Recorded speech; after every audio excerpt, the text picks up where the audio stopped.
Welcome back to the Sean O'Connell Show on ESPN 700. If you haven't already downloaded the ESPN 700 app, do it. It's a reliable way to have it delivered directly to your handheld device, your phone, iPhone, Android. It's available everywhere. All right, Utah Sports Hall of Fame induction ceremony last night. I was not there, but whenever we're looking for someone who was absolutely 100% at a sporting event, who do we reach out to? Who can we rely on? You send out the bat signal when you need someone who is in attendance, and without fail, Andrea Urban can deliver. Andrea, welcome to the show. How are you? I'm trying not to laugh with every introduction that you do because I'm just like, how is he going to give me credit some way in teleporting to the next thing that I'm supposed to go to? So thank you, Sean. Good to see or good to talk with you today. It's not teleporting. I figured it out. There are actually 4 Andrea Urbans. They're clones, and they're capable of simultaneous presence in multiple sporting events. And that's the only explanation we have. Yeah. Well, I got to talk to the other one later. She was misbehaving, so I got to go check with her. All right. We'll start there. I want to start with the Utah Sports Hall of Fame induction ceremony. Just the experience of covering it, being there, and obviously talking to the dignitaries who now represent our great state in that Hall of Fame. Yeah. This is always a really cool thing to be a part of. I think I've enjoyed it more and more later in my career because I've actually been around to cover some of these legends. Of course, right off the top of my head, Kyle Beckerman, MLS Cup champ, Real Salt Lake captain, 21 Major League Soccer career, 21 years for Kyle Beckerman. And he, I'm glad to say, has not changed at all. He was one of the 5 inducted into the Utah Sports Hall of Fame Foundation last night. Kyle is so genuine. And when I talked to him, he said, I was going to play soccer no matter what. Like, I loved the game. I was going to play no matter what. But to have the fans behind me like they were. And he's like, and when I came to RSL, they deserved to win. Like, he said that the Utah fan base deserved a time to win. And he's like, and that's what we gave them. But I was going to play soccer either way. It just so happened that people actually got to support me. And then he brought up the World Cup and how every touch at the World Cup or every moment for him was for Utah. And he felt that. And that right there, like, and I can get into more inductees, but that right there is exactly what Utah fan base and just franchises are all about. And this is why the Jazz have full seats when they have a losing record. And this is why the hockey club cannot please everybody with their season tickets because everybody wants to get in the doors. And why Rice-Eccles Stadium is one of the toughest, if not the toughest places to play in the Big 12 is because Utah fan bases, just like Kyle Beckerman said last night, they inspire you, they show up, and they want you to be great, and they want to be along for the ride. Kyle Beckerman specifically, even if you're not like a super hardcore soccer fan, the way that he involved himself in the community and endeared himself in the community, and by the way, decided when he had all the options in the world, decided to stay here and be part of this community. Now he's the head coach at UVU. It's really something interesting, and I'm trying to think of, look, we all love Karl Malone, John Stockton, Brian Russell, Darren Williams, Donovan Mitchell still has fans here. You look at some of the great Utes and the guys who have decided that, they're going to set down roots here. The list is actually pretty short, whether they were pros or great college athletes, of individuals who are as involved or more involved currently, today, in their modern lives than Kyle Beckerman. Yeah. And that's also what I said to him because he was like, first, Kyle Beckerman gave so much credit to Pablo Mastroeni, and he touched upon the fact that both him and Pablo had those dreadlocks back in their day. And I said, yeah, what is that about? He goes, I'm going to be honest.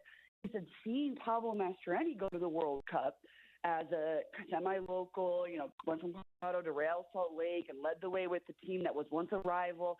He's like, Pablo showed me it was possible to do it and really open my eyes to it. So Beckerman gives so much credit to the current head coach of Real Salt Lake and thinks highly of him, which I thought was so cool because I enjoy working with Pablo. But to hear someone like Kyle Beckerman say that, I think it just, kind of puts the bow on it where it's like, you know what, cheers to you, Pablo, and thanks for what you're doing over there at Real Salt Lake. And in addition to that, I said to him, well, you mentioned Pablo being a head coach.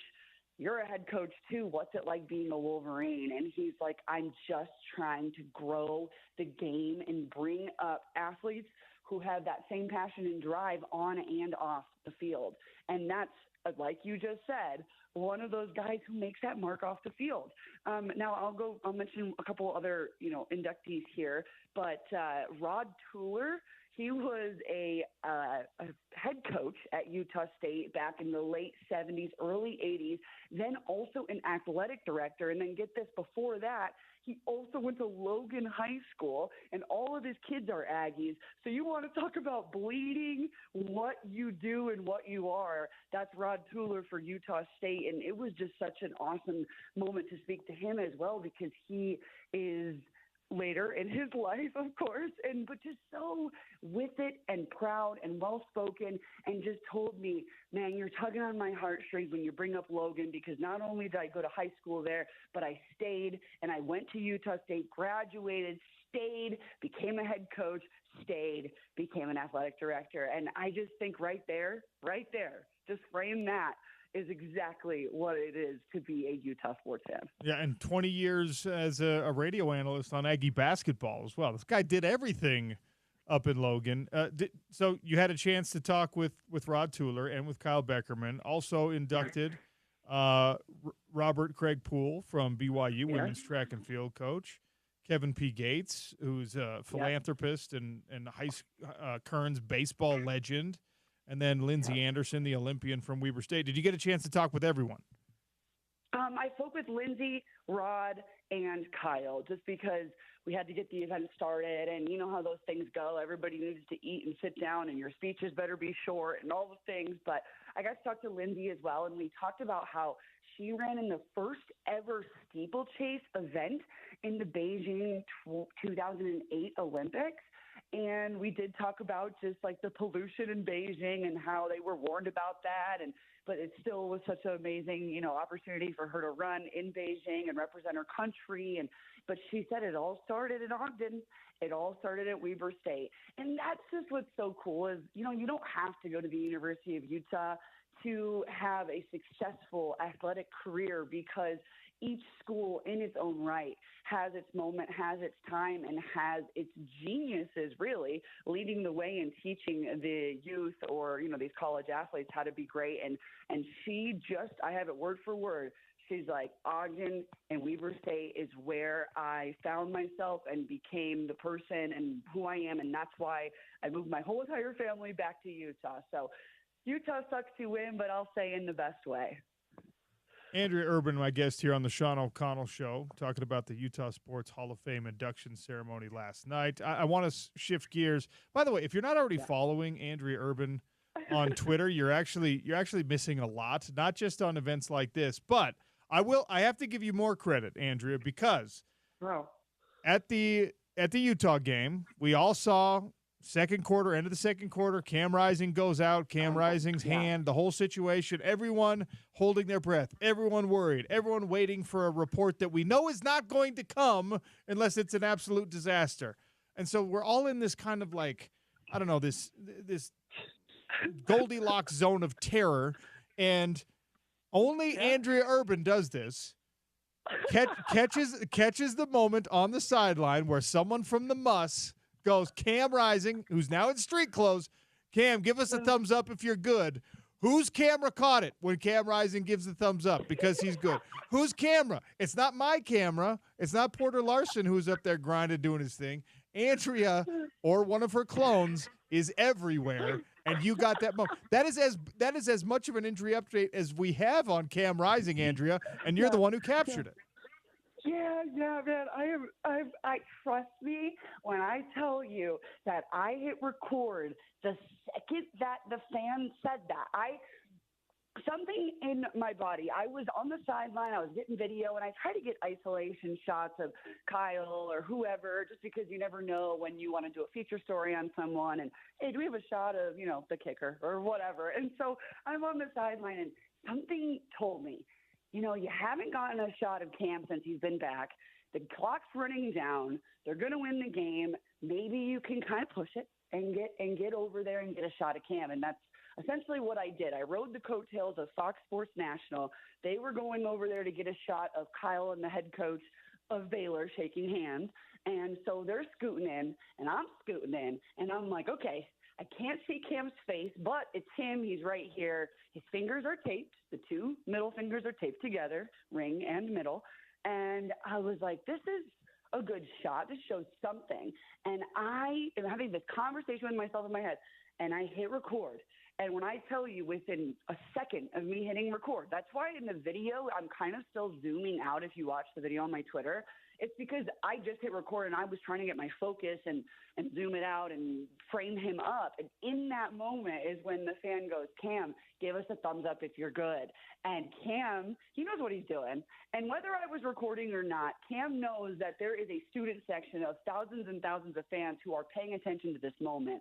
And if it wasn't going to be me who shared it, one of the students was bound to be like, hey, Cam gave us a thumbs up, right? And I just so happened to gratefully be in the right place at the right time. And Cam puts his thumbs up in the air and the place cheers. And I stop, I freeze, and I get goosebumps down my body. And I'm like, I think I just got the shot of the game. It was a huge moment because we don't get real injury reports. We don't get everyone plays it super coy, and obviously a moment like that where the starting quarterback himself is saying everything's going to be fine, massive reassurance to a fan base that extends well beyond that must, and obviously to a couple million people around the state of Utah. Last thing before I let you go, you got the shot. We don't get a lot of verbal updates. Cam Rising, Utah, headed to Logan this weekend. And the Aggies have their struggles. We've covered this. We've talked about this. They got worked by USC last week. Do you think Cam Rising plays in Logan?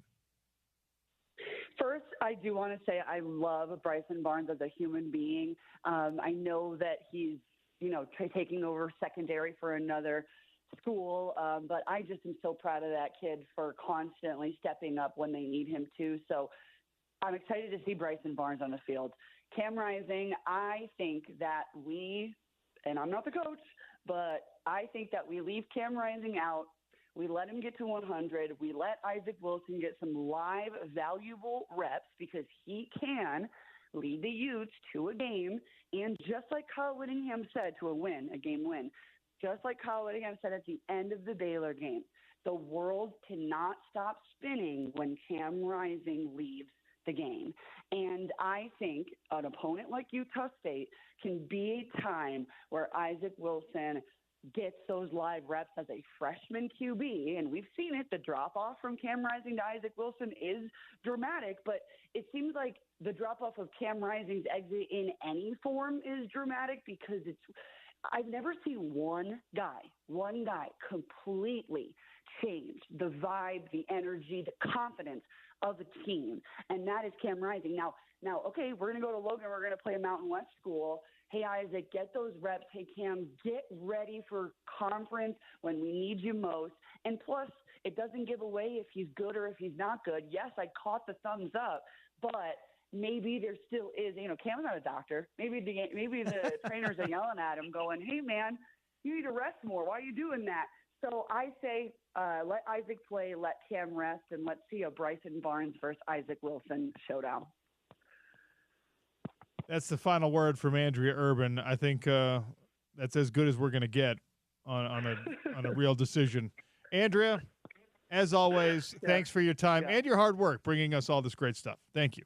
Hey, absolutely. Love working here and love being on the Sean O'Connell Show. Have a great day, guys. You notice that Andrea knew who she was talking to? Hey, it wasn't Jameis? She didn't call me James? I'm sorry, James. Oh, yeah, that's all great. Utes Insider. Andrea, today's Utes Insider brought to you by Metro Elevator, your preferred vertical transportation experts. If you have a building, live in a building, are near a building with an elevator that's problematic, 801-946-7003. That's 801-946-7003. Alonzo, I don't want to brag, but you know how much I kind of do like to brag. Did you see what I drove in here today? Yeah. The Ineos Grenadier. They lent me one. I didn't buy it yet. This thing is an absolute showstopper of a utilitarian SUV vehicle. This thing is a head turner. I was dropping off at the school parking lot this morning. Fit right in? Never in my life, never have I been in a cool enough car, have I driven a cool enough car for anyone to be like, hey, what is that? Hey, where'd you get that? Hey, who makes that? Never in my life, 41 years, and I've had this car for less than 24 hours. Twice I've now been asked. Twice in like 16 hours. Knowing you, when they asked you where'd you get it or who'd you get it from, did you tell them you built it yourself? Yes. Okay. I completely gaslighted the conversation. I monopolized their time for an hour talking about my entire life story. But it's not about me. It really is about the Ineos Grenadier at Warner. This is an incredible car. The altimeter built into the dash. If you fancy yourself a mountain man or a mountain woman, this thing is built for the struggle. This thing can tackle our mountains. This thing tackles the highways smoothly. You're rallying yourself up the hills, down the hills, on the dirt roads, in the canyons. I wish I had a little bit more time to take it down to the Red Rocks at Moab. They're doing a big rally, I think, this weekend for all the Ineos owners. I might just, tag along. This thing is awesome, and I've never been the one who's just the car makes the person. But you do feel cooler when you're in it. And you do look cooler when you're in this than you do when you're in what I normally drive. Ineos, 8-speed transmission, 6-cylinder engine, turbocharged BMW inline. This thing is absolutely fantastic. Go test drive one, 2400 South, 5600 West in West Valley. They got multiple colors, multiple packages. Mine's got the snorkel on it. I got to go find a river to drive it through before I take it back. City Creek is just right around the corner. Will I get in trouble if I just bomb that thing through the center of City Creek into the little trout pond? YOLO. You only live once. That's right. That's right. Big thanks to Ineos for hooking me up with a ride that, at least for one day, makes me look pretty dang cool. You're going to get judged so hard tomorrow when you don't drop off the kids in that. You know who's going to judge me worse? My kids. Yeah. What is this? There's a ladder. There's a ladder on the back of this thing. Oh. They were like, we could climb the ladder on the car. I was like, yeah, go for it. And they're going to get in the regular daily. It's like, what is this sack They're of going to be crap? so mad. Where's the ladder? Sorry. Ineos Grenadier, 2400 South, 5600 West. Tell them OC sent you. All right, a shocking number one world ranking. I'll tell you who got the number one ranking and in which sport. It's going to blow your mind. It's the Sean O'Connell Show on ESPN 700.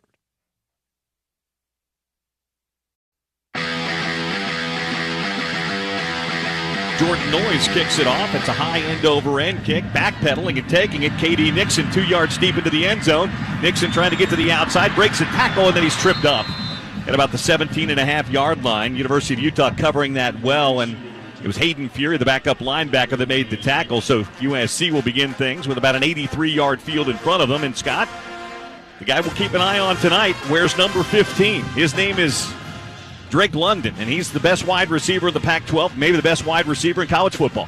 Yeah, and I think USC will come out and try to just get quick passes, let athletes go on athletes, and just say our athletes are better. But, yeah, Drake London is going to be a challenge for Utah tonight. It'll be interesting to see how Utah handles it. Keaton Slovis brings out the offense, 1st and 10 from his own 17-yard line. Keontae Ingram in the backfield with him, a 3-wide look here on 1st down, a play-action pass. Pocket collapses, Slovis throwing to the outside. It's caught at the 30-yard line by Drake London. His 49th catch of the year, 17, making a 13-yard gain on 1st down. The pass rush was there. It didn't quite get home, and he completes the first pass of the game. Yeah, and they're kind of getting to Slovis quickly, but that's just too easy of a throw. It's one-on-one here, and then Drake London won that one-on-one. 1st and 10 at the 30-yard line. Turn and a give and a play-action roll. Firing to the outside. Flanker screen. That's Bryant. He's got it to the 40 and cut down at the 43-yard line. Gary Bryant. freshman who's having a terrific freshman year. They're going to go with some tempo now with USC. That's a 13-yard gain and another first down. And USC off to a good start throwing the football. Yeah, I mean, they go 20 yards here, 40 yards in a quick turnaround here.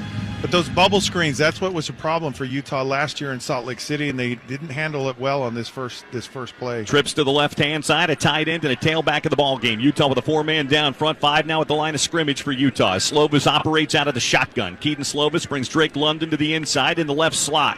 They hand it to Ingram. Ingram bounces to the outside, tripped up and taken down as he picks up a yard. That was Devin Lloyd shooting the gap and grabbing Keontae Ingram around the ankle for a 1-yard gain. 2nd down and 9 coming up. Yeah, and good to see from Devin playing downhill and making a tackle there in open field. It's hard to do, and these athletes at USC, they're going to test you all night long. Keontae Ingram sounds familiar. He ran for over 100 yards and a touchdown against Utah in the Alamo Bowl a couple of years ago, playing for Texas. Slovis going to change the play at the line of scrimmage now. He sees what he likes in the Utah defense. Now they shift around. Slovis on 2nd down and 9, hands it again to Ingram straight up the middle. Keontae Ingram second level to the Utah 49-yard line. It'll be a gain of about 6 yards, maybe 7. It'll be 3rd down and 2 coming up here for USC. Yeah, and this is the money down. It did, no question, money down, but an interesting play there. Utah had everyone lined up on their right side, and then USC changed the play, and then Utah went away from it, and they ran right into where all the other players would have been. They should have stayed where they were. So 3rd down and 3 here, first 3rd down of the evening. Utah crowding the box. Slovis takes and gives on the fly sweep to Drake London, who's got first down yardage at the 45. He needed 3. He picked up 5. They do a little bit of everything with Drake London. That's a gain and a first down for USC to the Utah 45-yard line. Yeah, it's like a jet sweep without the jet part. He just kind of at the snap just takes it. And really, all it is a normal sweep play to the outside, well blocked, well executed. Kind of a Cessna sweep more than a jet sweep right there. So 1st down and 10 USC as they have the ball on the opening drive. 12:24 to play here in the first quarter. 1st and 10 from the Utah 45-yard line. 4 wide look now for Slovis. Brings the receiver in tight, hands it again, this time to Ingram. Stacked up at the line of scrimmage and driven back Keontae Ingram. They tried to spread Utah out that time, and Utah was ready. A 1-yard gain. Tackle right up in front by Devin Kaufusi. Yeah, and Utah is really stout against the run. You know, you still have to honor that run, even though USC is going to throw the ball a lot. 2nd down and 9. They empty the backfield now. Keaton Slovis stands by himself with a 5-wide look from the Utah 44. Now he changes the play with 15 on the play clock. Utah with 7 at the line of scrimmage. Now they dump out of it. Blitz off the edge, thrown to the outside. They've got London, and he'll be wrapped up and taken down for no gain at the 44-yard line. That was a great read on the outside. Who was that, Fabian Marks? Yeah, it was. Fabian had the initial. He nearly got to that football before London did. Yeah, and this is something clearly Utah's worked on. They knew USC was going to try this. Great execution. You got to be aggressive on that play, and the corners and the linebackers did a great job. 3rd down and 9 from the Utah 44. Utah showing pressure. Here come the safeties. Hand off. Now a batted ball at the line of scrimmage. It's knocked down. Is it a live football? Nope. They'll say incomplete. Hawati Pututau got his hand up and knocked that ball down. Actually, it was Mika Tafua that got his hand on that ball and knocked it down, and that'll bring up 4th down. Utah showed pressure, got home, and knocked that ball down. And they've shown pressure and brought it. They've shown pressure and jumped out of it. Very aggressive early on. Great sign here by this Utah defense early on to stop this USC team. They gave a couple of plays, but they really stopped USC when they needed to. So that'll bring on the punt team, Ben Griffiths. Redshirt junior who stands 6'7" on to punt it. Covey stands at his own 10-yard line. They're going to punt away from Britton Covey toward the sideline. The weather in Salt Lake City is beautiful and perfect, and we're so happy. Jeff Schwartz joins us in 10 minutes. Because this is a short segment, we have to talk about this shocking number 1 ranking. You're not going to talk about what I think you're going to talk about, are you? Yes, I am. Oh, no.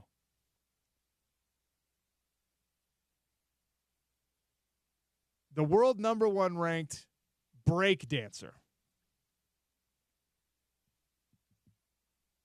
The viral sensation from the Paris Olympic Games, Rachel Gunn, 37 years old, claimed the top spot in the latest women's rankings released by the World Dance Sport Federation. The fact that they are just leaning into this, by the way, the governing body of breaking and other dance sports put her at number 1. This was the whole problem in the first place. there is no governing body for breakdancing.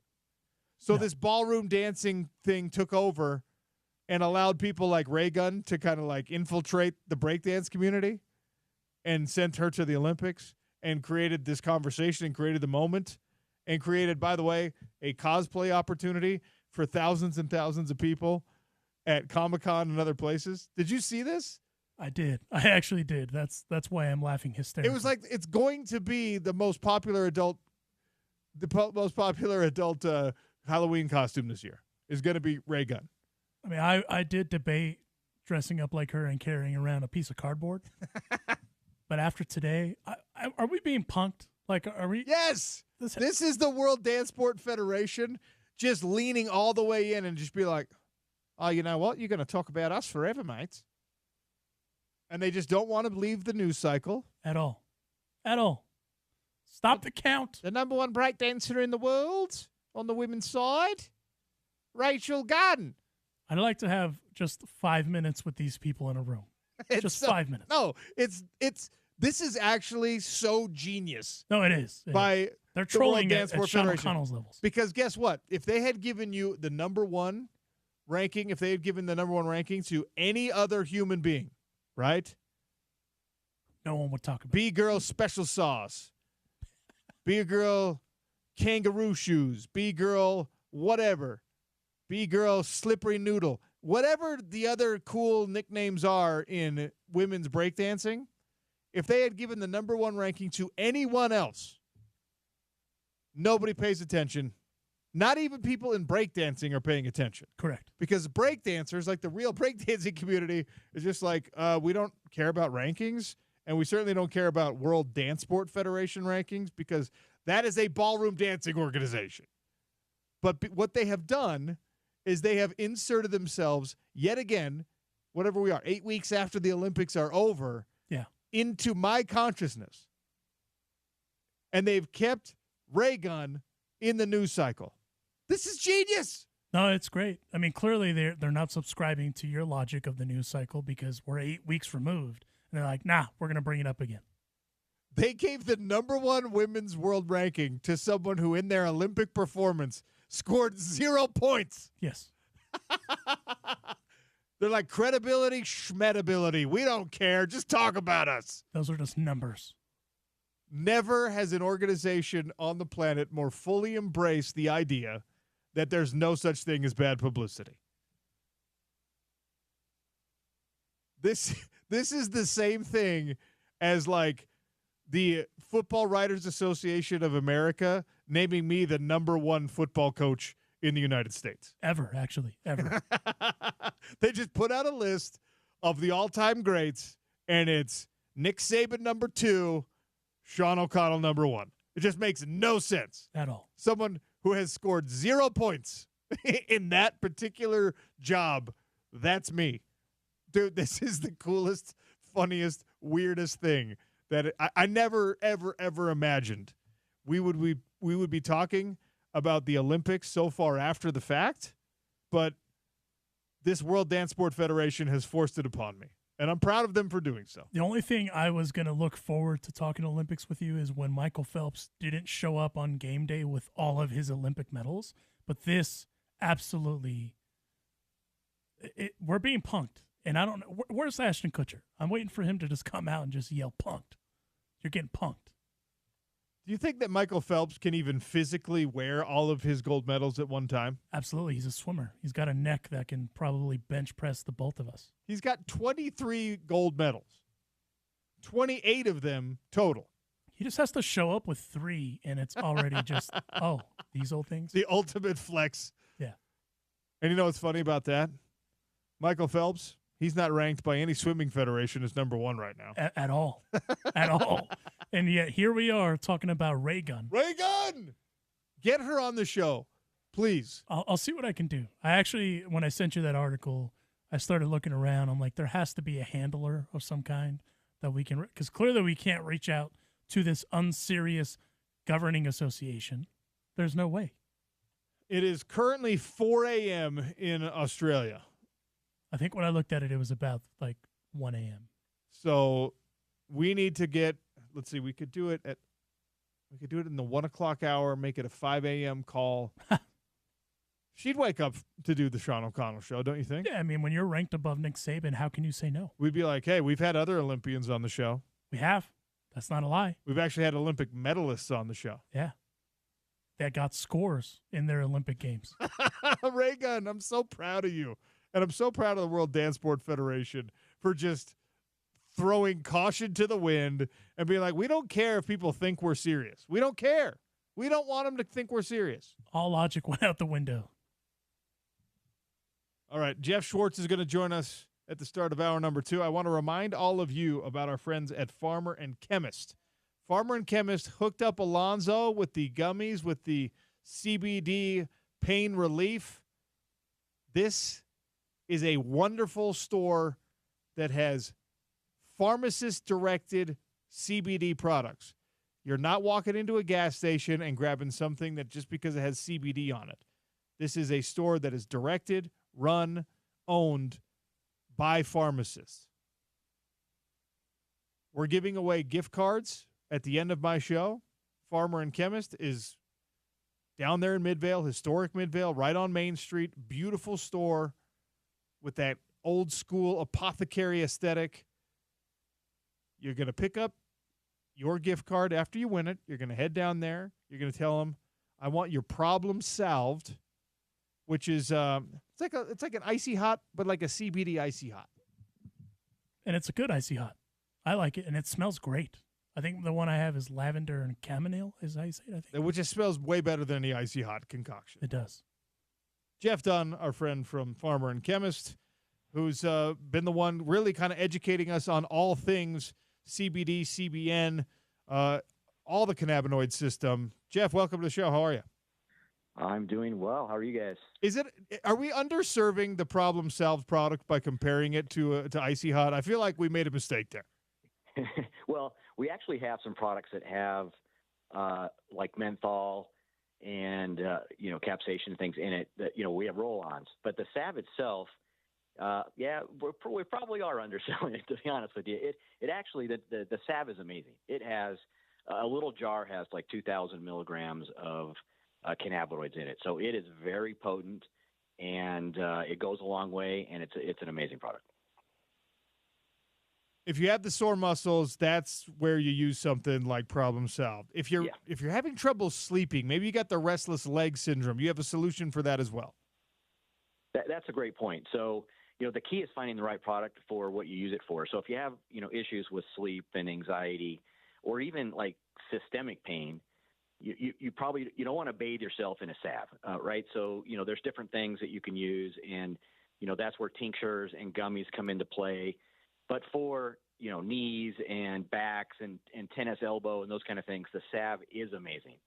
So that's really, again, one of the reasons why we would love to have people come in the store or give us a call, and we can talk through about uses and dosages and drug interactions.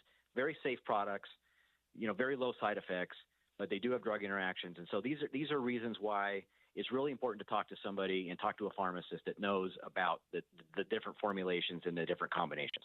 And that is really the big difference between Farmer and Chemist and a lot of the places that you can acquire CBD products, because they are actual doctors who know how these things work. FarmerandChemist.com, Main Street, historic Main Street down there in Midvale. Monday to Friday, it's 9 a.m. to 6 p.m. Saturdays, 10 a.m. to 5, closed on Sundays. Tell them that OC sent you. And, Jeff, you have a special offer for ESPN 700 listeners. Yeah, mention ESPN 700 either online when you place an order or in the store, and anyone will receive 20% off their order. So we just want to reduce or lower the barriers to have people try this, because more than likely, if you're using a good product and the right strength and the right dose, then it's going to work. Head down there, check out all of the products, and maybe if you're listening today, in about an hour and 30 minutes, you can win a gift card to deploy at Farmer and Chemist down there on historic Main Street in Midvale. Jeff, thanks as always. Appreciate you. Thank you. Farmer and Chemist and farmerandchemist.com. All right. I want to focus in on the NFL. And yes, I am going to spend, 15 minutes talking with Jeff Schwartz about how incredible the 49ers looked last night. It's the Sean O'Connell Show on ESPN 700.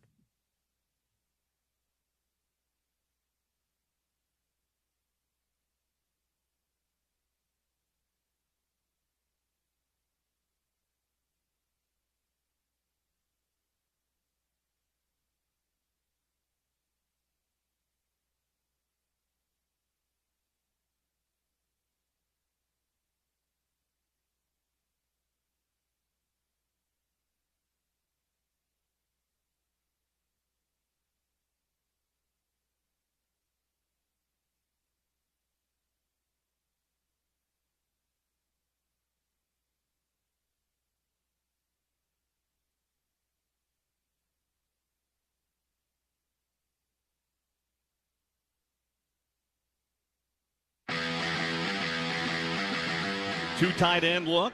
TJ Pledger in the ball game. Cam Rising at the line of scrimmage, changing the play. First down handoff. Pledger into the hole, spins off a tackle, gets to the 16-yard line, picks up a yard, and that's it. They ran right at the teeth, and Utah got no push up front that time. Tackle on the play by Rover linebacker Raymond Scott.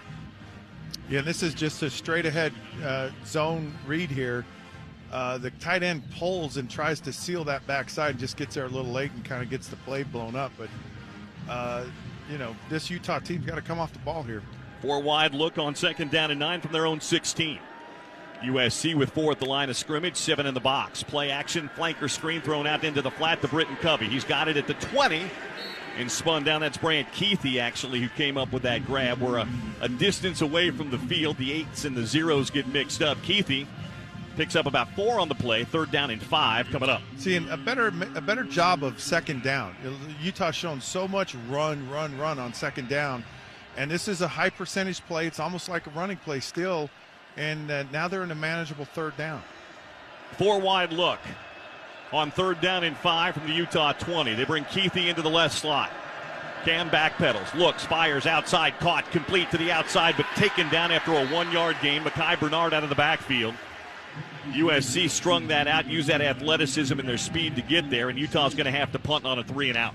Yeah, and Cam's got to make a better throw there. He threw it a little bit behind Bernard. He gets it to him in stride. He can turn that shoulder upfield and maybe miss a tackle, but get close to the 1st down. Gary Bryant back to receive. They've got an off-return man as well back there. Cam Peasley stands at his own 8-yard line to punt this ball away. USC's going to set up the return here. Peasley's punt. Good spiraling kick. Looking up into the sun is Bryant. He takes it at his own 35, and he is going to be wrapped up and taken down immediately at the 35-yard line. Good kick coverage that time by the Utah special teams. Like Clark Phillips was down there doing it. Timeout on the field. Both teams have had the ball. Both teams had the punt. 9:03 to play here in the first quarter from the LA Memorial Coliseum in the Big O Tires broadcast booth. Today's Utah football broadcast being brought to you proudly by Bud Light. Utah fans, welcome back to Rice Eccles this year. This year, Bud Light is for the fans. I'm Bill Riley. That's Scott Mitchell. Slides downstairs with the LA Memorial Coliseum. 9:03 to play first quarter. 0-0 our score. Both teams had the ball once. SC moved it to midfield, had to punt. Utah went 3 and out. SC has it 1st and 10 at their own 36-yard line. I thought it was a pretty good effort by the defense on that first drive, Scott. Yeah, I mean, I liked what you're seeing, playing downhill, playing aggressively, not letting these athletic guys get going, get them stopped before they get started. They didn't do a good job on the one bubble screen. They did it on the second one, and when you cover it, then the teams tend to go away from it. And so Utah's shown that they're going to cover that, so you probably won't see a lot more of that in this game. 4 wide look here on 1st down from their own 36-yard line for Keaton Slovis and the USC Trojans. Keontae Ingram remains in the ball game as the lone tailback, standing next to Slovis in the shotgun from the 36-yard line. Slovis changing the play now, looking out to Drake London to his left. Utah with 6 at the line of scrimmage. Motion man, the tight end, Wolf. They're going to throw that flanker screen outside. Trigg has it. He's beyond the 40 and out to about the 40.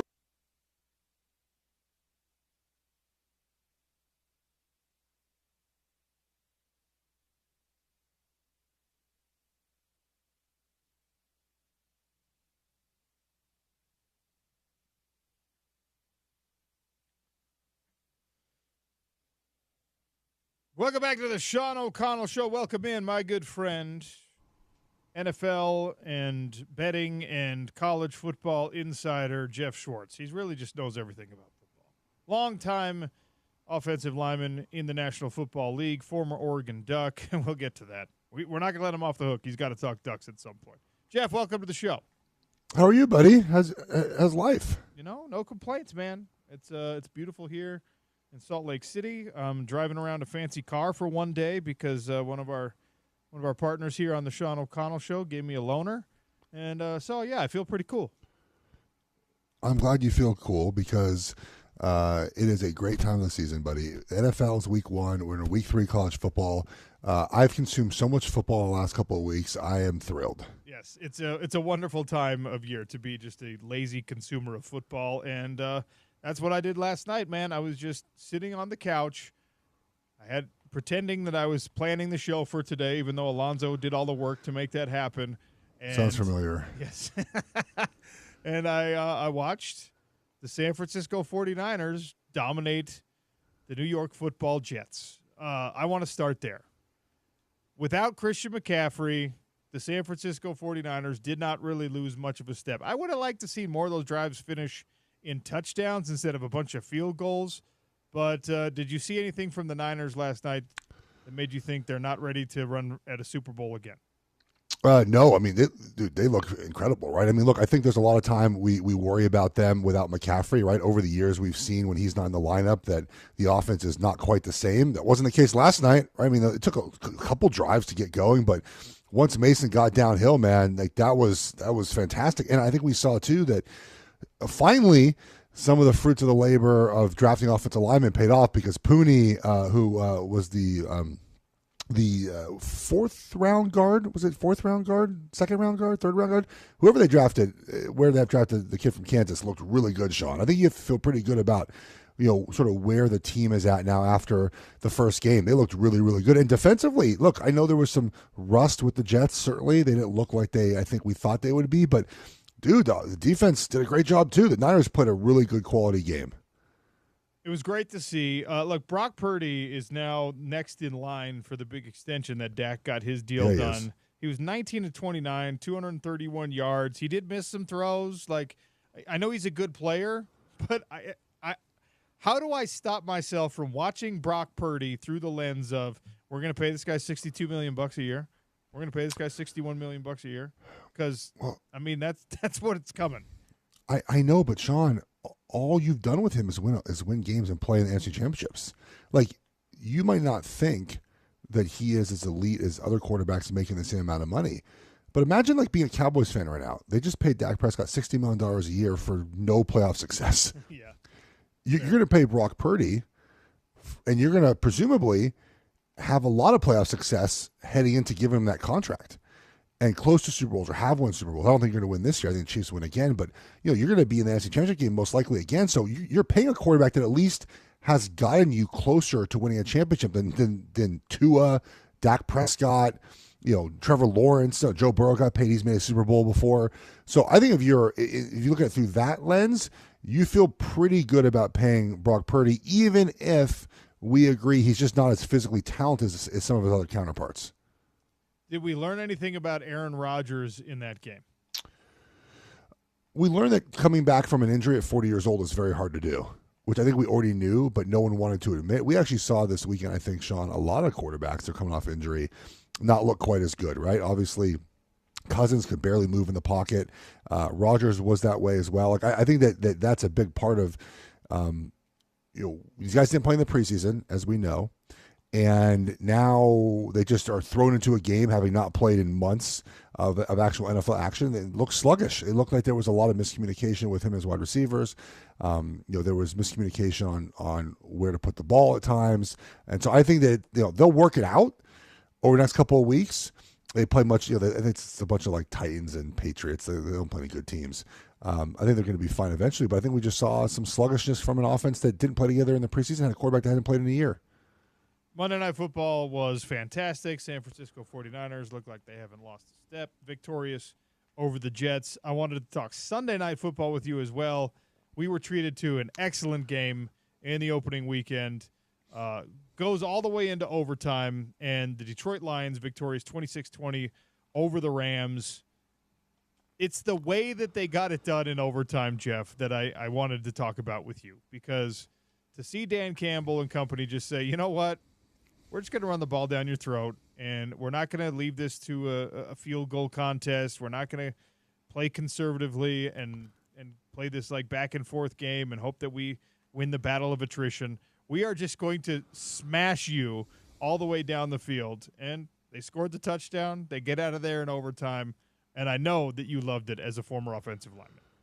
Sometimes, Sean, it has to be like that, where you have to go and just physically submit. And you know this as a fighter, like submit your opponent, right? Like you have to make them feel that and that physicality and tap them out. And that's what they did. And I loved it because, look, as much as kickers are really good in the NFL, I mean, there were, how many kicks of 50 yards were there this weekend? There were so many of them.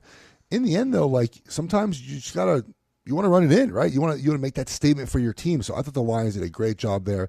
You know, the final play of the game was Penei Sewell against a rookie. It wasn't really fair. Like, you know, it just when you have those players like that, you're able to really, you know, use those situations to your advantage. So I love the way the Lions play, by the way. I think that they win the NFC. I think that as a team, their physicality in the trenches really holds up for me. I'm curious, obviously, they get to an NFC Championship game and they're at home this time versus being on the road, how that really works. So I got a lot of, you know, look, week one, there's a lot of confirmation bias, so your preseason opinions. I felt very much that way with the Lions win.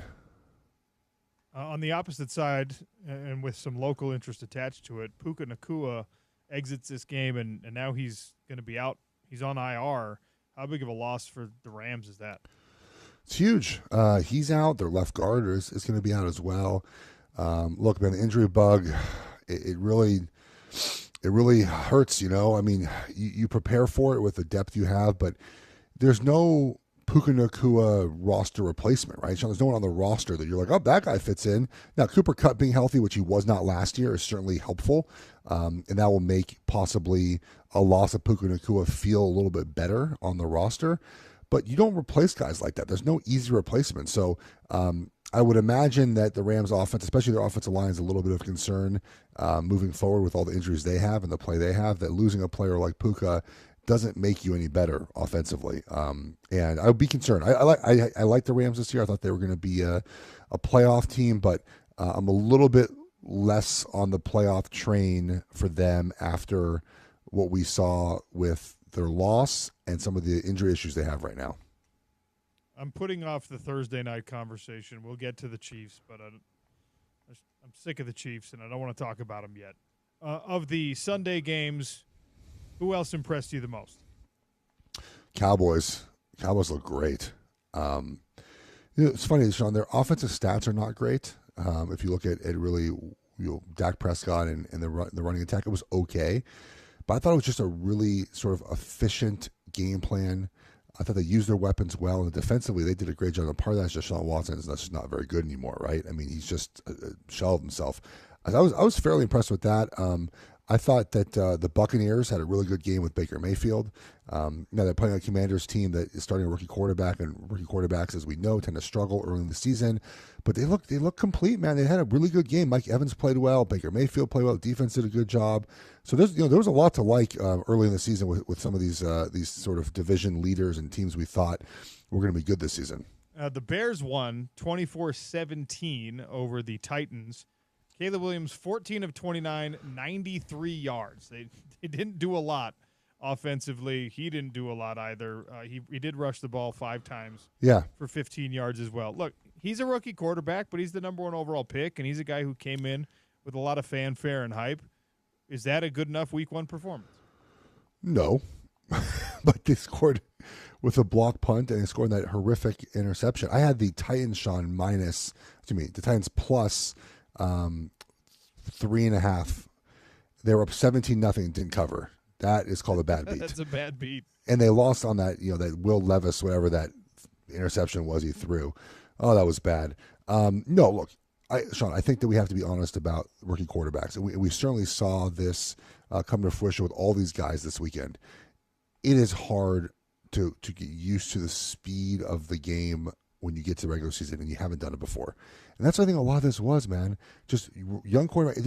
You're not used to the preparation that these teams have taken to prepare to play you. They're not. Jeffrey. He's not. Caleb had not seen a Jeffrey Simmons in his life before, right? The pass rusher for Tennessee. So I think a lot of it is getting used to playing at the speed and tempo and the pace and the quickness and just seeing things for the first time. So I'm not terribly concerned about any of these rookie quarterbacks. This is what the NFL is, Sean. It's hard as a young football player, and we saw that this weekend. What is the group chat in the that you're invited to because you're a former NFL player and none of us are? What does it say about playing games in Sao Paulo, Brazil? The field, the turf was bad. It was slippery. It was crazy. Eagles over the Packers in this one. I understand wanting to make it a more international game and trying to grow the game. I understand that you've successfully made yourself a brand in Mexico and in the UK. Brazil, that feels like a huge uphill battle to me, but what are your thoughts? Look, obviously the safety of the players was, I guess, in question. The players didn't feel safe leaving the hotel, it is what it is. I'm not so concerned about that. It's just the field conditions, Sean. These international games have terrible turf. And you can't have these players making millions of dollars, being the head of your franchises, playing on bad playing surfaces. This happens in Mexico. It happened in Philly. I mean, it happened in Brazil. Like, that to me is the problem. It's not that that it feels unsafe. Like, that means, sure, that's life. Sometimes you places that you don't feel very comfortable in, and they'll make sure that obviously you don't leave and you're taken care of if you stay at the hotel. But, Sean, the field conditions have to be better. You cannot let these guys play on the field conditions we've seen in these international games over the years. Jeff Schwartz is my guest here, talking a little NFL weekend. We'll get to some college football after the break. He's going to join me for the rest of this hour. All right. Should we just hand the Kansas City Chiefs a three-peat? Should we just give it to them right now? I mean, I'm so sick of this Chiefs inevitability, but you enjoy it a lot more than I do. How good are they this year? Yeah, they're going to win the Super Bowl again. Look, the Niners, I think, are the best. Niners and Lions are probably the best teams that suited to beat them. You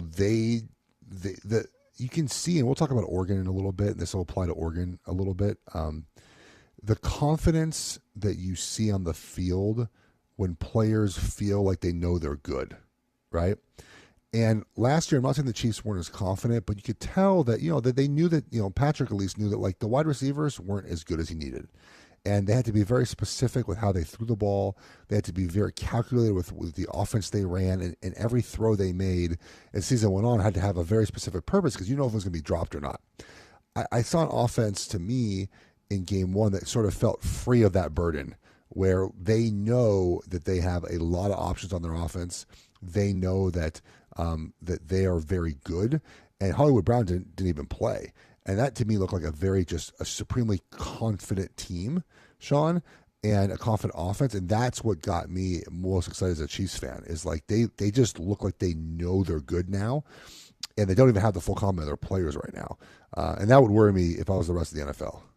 Yeah, it does worry me as a fan of the rest of the NFL. It's just, and then they just kind of like fall backwards into acquiring somebody like Xavier Worthy that in that offense is such a ridiculous weapon. There should be some rule against Patrick Mahomes having one of the fastest guys in the NFL on his team. I mean, tell the Bills. The Bills gave the Chiefs the draft pick for Mahomes, and they gave the pick for Xavier Worthy. But look, part of it looks fun to talk about. Obviously, all this, all these, wide receivers and whatnot. But a lot of it, and Worthy is one of these guys, is they have a lot of young players, Sean, that are really good. And when you pay Mahomes and Kelsey and Chris Jones and the other players on the team, you need to have a Xavier Worthy. You need to have a Pacheco. You need to have a couple offensive linemen on rookie contracts. Kingsley played. I think he played okay in week one for the Chiefs. The BYU left tackle, former BYU left tackle. He was fine. I didn't think he played terribly well or terribly bad, but passable, right? On a winning team, your first start as a Chief against the Baltimore Ravens defense, and you didn't stand out as a sore thumb. they keep hitting home runs in the draft, Sean. Like, that's a huge part of their success that we don't talk about enough. So it's obviously Mahomes, Andy Reid, and some of the free agency moves and trades and whatnot, but it's the home runs they have, Rashee Rice and Xavier Worthy. I mean, some of these guys that, that they end up drafting help them win championships. All right. Before we take a break, I want to circle back to the 49ers for just a second. Of course you do. What is the locker room dynamic like when a guy like Brandon Ayuk drops a touchdown pass after holding out and then after getting paid like that? Are you allowed to, like, make fun of him for that as an offensive lineman? Or you're just like, $30 million, can't catch. Like, what do you do? Oh, yeah, absolutely. He should be roasted in the film, especially after you win. If you lose, you may be a little more sensitive to it, but if you win, you get roasted immediately. Oh, yeah, by far. And Peyton Manning, I heard, roasted him on the Manning cast. The Manning cast. Peyton Manning was brutal, was not nice about it at all. I didn't listen to the Manning cast, but yeah, I mean, look, if you're going to get, you're going to sit out, then you better catch the football. So it makes a ton of sense why they will make fun of him. He played fine the rest of the game though. So I think it's not a big deal. But yes, if you don't make fun of him, then you're doing something wrong. Was Trent Williams able to do what he did and, completely skip training camp because he worked out and stayed in shape, or because he's Trent Williams and he can come in a game like this one on, like 10% of the work he actually needed, and because he's a Hall of Famer, he's fine? I don't want to be mean, but I don't know. His shape looked a little bit rounder than in previous years when he was at training camp. So I don't know if he was in shape, Sean, but he's Trent Williams. Like, some of these guys, look, part of being a veteran player is understanding when to conserve energy and when you need to give your full energy. And as you get older as a player, you understand when those moments are. So you're able to play a full 60 minutes after not doing any training camp or limited training camp. I don't know if you even got a technical training camp practice, and still play well, because you know exactly what you're a freak show Hall of Fame player as well, but you know exactly sort of when the moments are that you have to exert the most effort versus when you don't have to do that, Sean. And I think that's a big plus for a guy like Trent Williams. He knew exactly when to give the full effort, when to not, and we saw that in his play. He played really well. It looked like he didn't miss a beat. The television in the studio's on, and it's unfortunate after an incredible weekend of college football, NFL football. I'm watching ESPN right now, and I'm seeing police body cam footage from the Tyreek Hill arrest. And, yeah, it was bad. And the mess that is. And look, I'm a supporter of, first responders and police and the military just as much as anyone else is. But, we're seeing it again and again and again. Tyreek Hill, after being thrown on the pavement and cuffed and all that stuff, goes out and scores a touchdown and goes about his business and plays. I don't even know if there's a good question in here. Like, how is this handled in the locker room and by a team when one of your guys, you're watching this today. You probably didn't see it before the game if you're on his team, but they're all seeing it now. Yeah. Well, look, I watched that video. Obviously it was horrifying to watch at times. Look, I understand if the police officers were peeved that he didn't put his window down when they asked him to. And I guess I saw some tweets that maybe the law in Florida, like, you don't have to do that once you give them your ID, but his tint obviously was very dark, and maybe it spooked the police officers. The fact of the matter is, Sean, that it went from 0 to 1,000 very fast. And it was supremely unnecessary for that to be the case, right? Like, you didn't have to throw him to the ground, handcuff him, have 4 officers on him. Like, it just was ridiculous. And I go to the idea of, like, what happened before there were body cams? Like, what? I mean, that's just it's terrifying to think of, right? So the way it's handled in the locker room, I think, is pretty simple, right? The players will talk about it, I would imagine. And then the security staff for the team that typically has the connection to the police department will be the ones that sort of deal with the aftermath of this. Maybe it reaches the owner level. I had a ticket one time in Detroit when I was playing for the Lions, where I got pulled over at night coming home from a team dinner. And you know me, I don't drink alcohol. And I was the officer pulled me over, and he accused me of being drunk and said my eyes were bloodshot and I smelled like alcohol. And he didn't make me leave my truck, but he gave me like a little field sobriety test in the car, and I passed it because I wasn't drinking. And then he gave me a ticket for going 44 and a 40. That's a speeding ticket because I wasn't speeding either. And then I took it to my security guy, and he called the police department, and the cop said I was being rude to him, and I said, yeah, I was. He accused me of being drunk, and I wasn't. I was rude, and then they made the ticket go away. So that's sort of like the process of the security. Someone on the security staff will talk to the police officers, I would imagine. But lawyers might get involved here, Sean. I don't know how lawyers don't get involved in this, unless Tyreek Hill doesn't want to do anything about it. But this feels very much like a little bit more than just security department calling over to the police officers. I mean, his teammates, Jonnu Smith, Calais Campbell, also got put in cuffs because they stopped to see what was going on. It's ugly. It's an unfortunate situation, but we won't spend too much time on it here on the Sean O'Connell Show. We're going to take a break. When we come back, we're going to talk college football with Jeff Schwartz. He's scared of all things from Idaho because apparently that's kryptonite for the Ducks. 2-0, baby. And reminder, less than a month left in the Salt Lake Bees season. We have ticket vouchers for you. All you have to do is text Bees to 33986. Win a pair of tickets to a Bees home game. The last home stand at Smith's Ballpark starts Tuesday the 17th. Sean O'Connell Show with Jeff Schwartz and talking college football next on ESPN 700.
Yeah, 1, 2, 3, 4, 5. No echo now.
Bernard, the tailback, 3 wide look.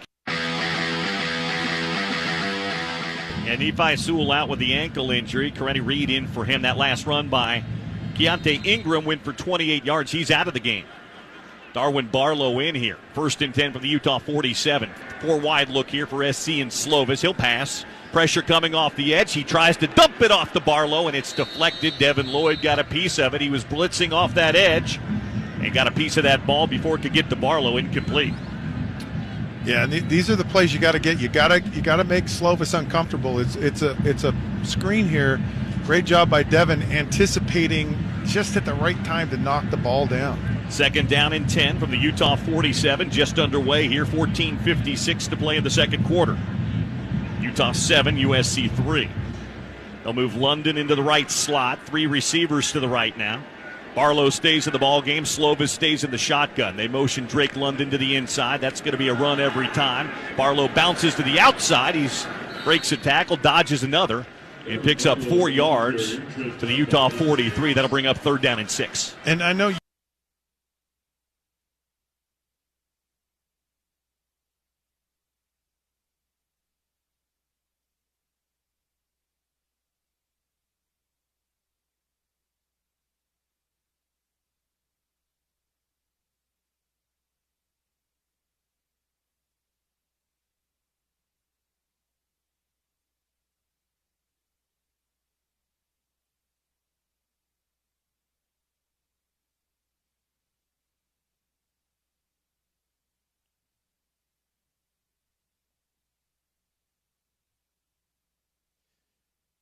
Time to talk some college football again here on the Sean O'Connell Show. Any Big 12 talk in the noon hour is brought to you by Mountainland Supply. Go to mountainlandsupply.com. Jeff Schwartz is with me for this whole hour. My former co-host on Pac-12 Radio, Oregon alum, longtime NFL player as an offensive lineman. Jeff, Cam Rising goes out before halftime again, not because Utah was up by 4 scores, 5 scores like it was, I guess, in week 1, but because of a minor hand injury. Now, the question is, it doesn't seem to be serious. If it's even a little bit bothersome, do you play Cam Rising against Utah State this weekend? I will just say that my Vegas friends are Alonzo is trying to remedy that situation. Give it a second here. That's the burning question. The poll question, by the way, that I put out, and many of you responded. More than 50% said, no, you don't play Cam. You let him rest. Now, I understand that thought process. I agree with that thought process largely. However, you do have to consider the fact that even Cam Rising needs to work his way back into midseason form, and hopefully before you get to Stillwater. All right, I think Jeff's back. Jeff, you there? Yo, I'm here. What's up? I'm here. Yes. Not yet. All right. Whew. All right, so Cam Rising has played less than a full game of football through 2 weeks this year. And we know that Cam is completely comfortable with the playbook. We know that Cam, at his very best, is probably a top 10 quarterback in the entire country. We see the sort of intangible effect that Cam has on the offense when he's not in there. And Kyle Whittingham addressed that in the post-game press conference, and I think needs to do so more sincerely in practice as well. The quote was, "The world can't stop turning when Cam Rising is out." That's absolutely right. Your offense and your defense and your special teams, and everyone has to play better when Cam's gone. It can't just be him. It's wonderful to have a quarterback that has that level of leadership and that profound effect on the game. It's not great if he becomes unavailable and everyone starts to hold their breath. That is less than ideal. That's a situation you do not want to have arise repeatedly or even one time in this college football season. And for Cam, reps are still important. He's protected in practice. He showed us that, hey, when he's out there and he's running and he knows contact is coming, he gets down like he's supposed to, maybe takes a little more contact than the coaching staff is comfortable with. But Cam is not yet in midseason form. We're going to have him on the show tomorrow. I'll ask him about that, how close he feels to being like at 100%, not in terms of health, but in terms of execution, in terms of speed, in terms of timing, in terms of zip on the ball. He looks good. He looks really good. Does he look great? Does he look like pre-injury Cam Rising? Well, not yet. Not yet he doesn't. So what's it going to take to get him back to that? I think it's going to take some more reps.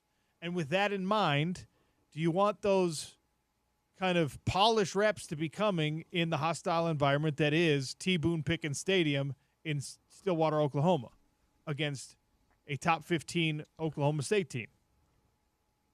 You might not have a choice, but if you do have the choice, and the choice is, 85% Cam, 75% Cam with whatever's going on with the hand, actually taking some reps against Utah State and assuming some of that risk against Utah State in the effort of getting him more polished and more practiced, is that something you do? All right, now I think we have Jeff. Yo, you got me? Hey. There we go. The technical difficulties of this new board continue to be the bane of my existence. But you heard the question. Yes. Do you play Cam Rising if he's anything less than 100%? I think it depends on how much he can possibly injure himself moving forward. Like if it's an injury where you feel very comfortable that sort of just is what it is, and it's not going to get much worse, and you can sort of, quote unquote, get by with it, I think you play him for a little bit. This is a game. Look, Utah State got blown out by USC. It was 41-0. It wasn't close. But you still want to get, again, he missed half of last week. He missed half of the first game. We didn't miss half of the first game. He was taken out, of the first game. Like he still has not played a lot of football. I would get him some reps if it's not going to affect the rest of his season. But if you feel like, okay, well, if we sit him this week, he's more rested for the rest of the season, then I would obviously choose that option and sit him and get him ready for the rest of the season. So I'm kind of curious what happens here. I just know that people in Las Vegas, friends I have that in the gambling circles, they keep texting me about this. They're very curious on whether or not Cam Rising plays. The number has moved from 21.5, Utah's favored by 21.5 to 20.5. I wonder if that's someone knows something, but that's not that big of a line movement at the moment. Everyone's curious, Sean, about whether or not he plays this weekend. Utah's favored by 20.5 over Oklahoma State. No, I'm talking about Utah State this weekend. The line's moving whether or not Cam's going to play. There's no, Oklahoma State's probably, you're at Oklahoma State or at home? It's at Oklahoma State. I imagine it's probably near Pick'em. I would imagine so as well. Yeah. All right. Okay. So look, it's going to be interesting to see that decision made. Bryson Barnes, by the way, because I know you haven't been paying as close attention to the Aggies. Bryson Barnes likely starter for Utah State against Utah this weekend. I know he played against USC, right? Yeah, he did. A storyline in and of itself. Dude, what's going on with your Ducks? So, great question. The mistakes are just endless, which is a huge problem. It's not just one side of the ball. It's mistakes all over the field. I mean, we had a long kickoff return where we almost pulled who's the kid on Utah? What was his name? Who dropped the ball? Kalen Clay. Yeah, it was that Kalen Clay situation where we did drop the ball, but luckily for us, a trailing player just picked the ball up sort of casually, so we were able to continue to get the 7 points in that touchdown. It's bad fumbles, it's missed assignments in the run game. Now, Genty's really good. Boise State's back. He might be the best back in the country, but look, we still shouldn't give up that many yards to a Boise State running back, in my opinion. It's things like that where we make some really elite plays and then make some really bonehead plays. If we clean up the mistakes, I think that we will see a much better team this weekend. One of the issues that I'm seeing, as you know, I study a lot of the offensive line plays. The offensive line has not been good, and there's a couple reasons for that. They rolled with a walk-on center. I'm not disparaging walk-ons here, Sean, but he has not been very good. And when he has been in the game, the offense has had a really difficult problem of moving the ball, sustaining offensive drives, and pass protection. He's just not good enough at that position. And what happened with some of the injuries we've had is the presumed center, who was a freshman All-American last season, has been playing guard. He's not good at guard. So now we have two positions compromised. They finally last week went at some points of the game to basically a different offensive line. That offensive line, Sean, played much, much better. And I think when you enter this week with this offensive line practicing all week, you're going to see a more confident Dillon Gabriel. Dillon Gabriel has not played very confident, in my opinion. There's been like a lack of just sort of feeling comfortable and confident and understanding the points and emphasis of this offense. So I think for those reasons, we will play better this weekend. But the mistakes are a lot. And Dan Lanning's teams have not had these many mistakes in his tenure. Is Arizona State good? I don't know, dude. They play Texas State on Thursday night. I actually think Texas State wins that game. Arizona State was a team I looked at as a 3 or 4 win team. Yeah. They started fast against Wyoming, and then last week started fast again, but then only scored, I think, 7 points in the second half of that game. It was Mississippi State almost came back and won. I want to see them on the road this weekend. I think that they lose Thursday night. I think they lose in a big way. Their quarterback, I think, was 11 of 20 the other day. I still think they have quarterback issues. And then we will change our opinion on Arizona State once they have that first road game. 10 of 20 for 69 yards for Sam Levitt, actually. That's embarrassing. It's not great. Scatterboo, though. Scatterboo had 262 Incredible. yards and no touchdowns. Sam Levitt got the rushing touchdowns. That's messed up. When you're the right? horse, All that work to not score. you didn't get to score at all after 262 yards. Also, UCF is running for 400 yards a game. Is that something the Big 12 should be worried about? Oh yeah, I think UCF is super live to win. I picked Utah. The Cam injury is worrisome because he didn't come back in that game. Now you have that game under control, so I don't want to I'm not sowing any sort of injury thing here. But look, if he now is is injury prone a fair word to say, Sean? Well, this was a freak accident. Sure. I would say in a situation where, you have a chronic lower leg or a chronic knee or something like that. I mean, they're wildly disparate. They're totally different situations. So I don't think you're injury prone yet. I hope not. Yeah. So, no. That's my final ruling. You can't call him injury prone because this was he got shoved out of bounds and ran into some stuff. Oh, I know. I was watching. It wasn't good. I bet the under immediately. I was like, they're not going to score with Wilson in the game. I think I think part of the reason why you might want to play Cam this weekend is you are on the road, right? And again, you should beat Utah State, but Wilson has looked like a true freshman, right? And you want to come out early in this game and maybe go up 14-0 and put this game away early, and so Utah State doesn't have any Northern Illinois feelings. The game is close for a while. We can win this game. I'm curious what they do. I'm surprised you didn't ask me about Colorado winning the Big Ten. Are you saving that question for later? You mean the Big 12? No, Big 12. Yeah, I'm not gonna. You know what? We're gonna take a break. We're gonna come back, and Jeff Schwartz wants to talk about Colorado. When your starting quarterback leaves the field 2 minutes before the game's actually over, how do we feel about that? We'll get there with Jeff Schwartz on the Sean O'Connell Show, ESPN 700.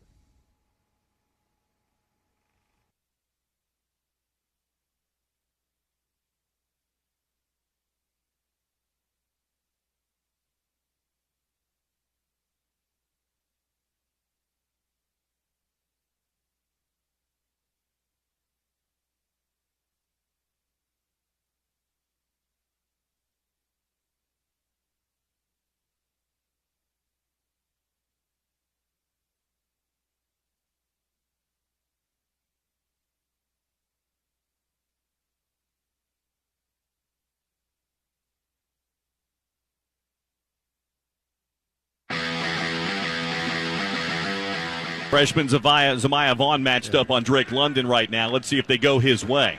Turn and a give. Ingram. Oh, he's got the next. Make it Darwin Barlow, second level. And all the way down to the Utah 26-yard line. That's going to be another USC first down. He needed 6. He picked up 7. And they've got another good drive going here just outside the red zone at the 26-yard line. Yeah, and all this is it's just kind of nickel and dime you, and this is where Keaton Slovis is at his best, and Utah's just got to play this a little bit more stout on these throws. Vaughn matched up again with Drake London. Here's that area of the field where they like to throw jump balls to him. They'll shade a safety his way on 1st and 10 from the Utah 26-yard line. Slovis going to look to the sideline now, change the play as he gets it in from Graham Harrell.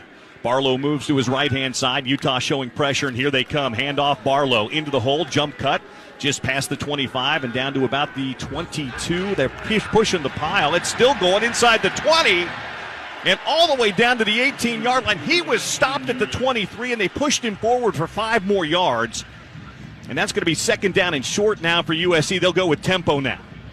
No subs on the field. They'll snap the ball and hand it again to Barlow straight ahead to the 15, down to the 14-yard line, and that's good for a 1st down.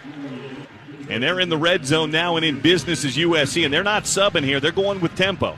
Utah having to shuffle guys in and out pretty quickly here. As Slovis doesn't huddle up, he just looks to the sideline. 1st down and 10 USC. Clock running, 5:37 to play here in the first quarter. Scoreless for now. SC threatening right now. Barlow in the backfield. Tight end and 3 wide receivers here for USC. Now they shift into the pistol formation. Slovis now changing the play, turns around and tells Barlow. Takes the snap, turns and gives Barlow straight ahead to the 10 and falls down right there after a 4-yard gain. Boy, if he kept his footing there, he might still be running. Well, Utah's gone to a 3-man front. So they're like a 3-3, 3 linemen, 3 linebackers, and they had Devin Lloyd as an end. So it's kind of that. It was kind of what BYU did against Utah early on in the season, and it's kind of designed to, stop the run, but also stop the pass. But it's more susceptible to the run. Keep an eye on the jump ball to London here. First to make it 2nd down from the 10-yard line of Utah. Slovis moves a man in motion across the formation. Takes the snap and drops to pass. Looking toward the corner of the end zone. Throws in the flat to Washington instead, and he's wrapped up and taken down behind the line of scrimmage. Nephi Sewell from his linebacker spot came up and made the stop on Taj Washington. That's going to bring up 3rd down, and we'll call it about 8. Yeah, great read here. This is it's just a designed kind of screen here out to Washington, but well read and well reacted by Nephi Sewell. Good to see him back healthy again.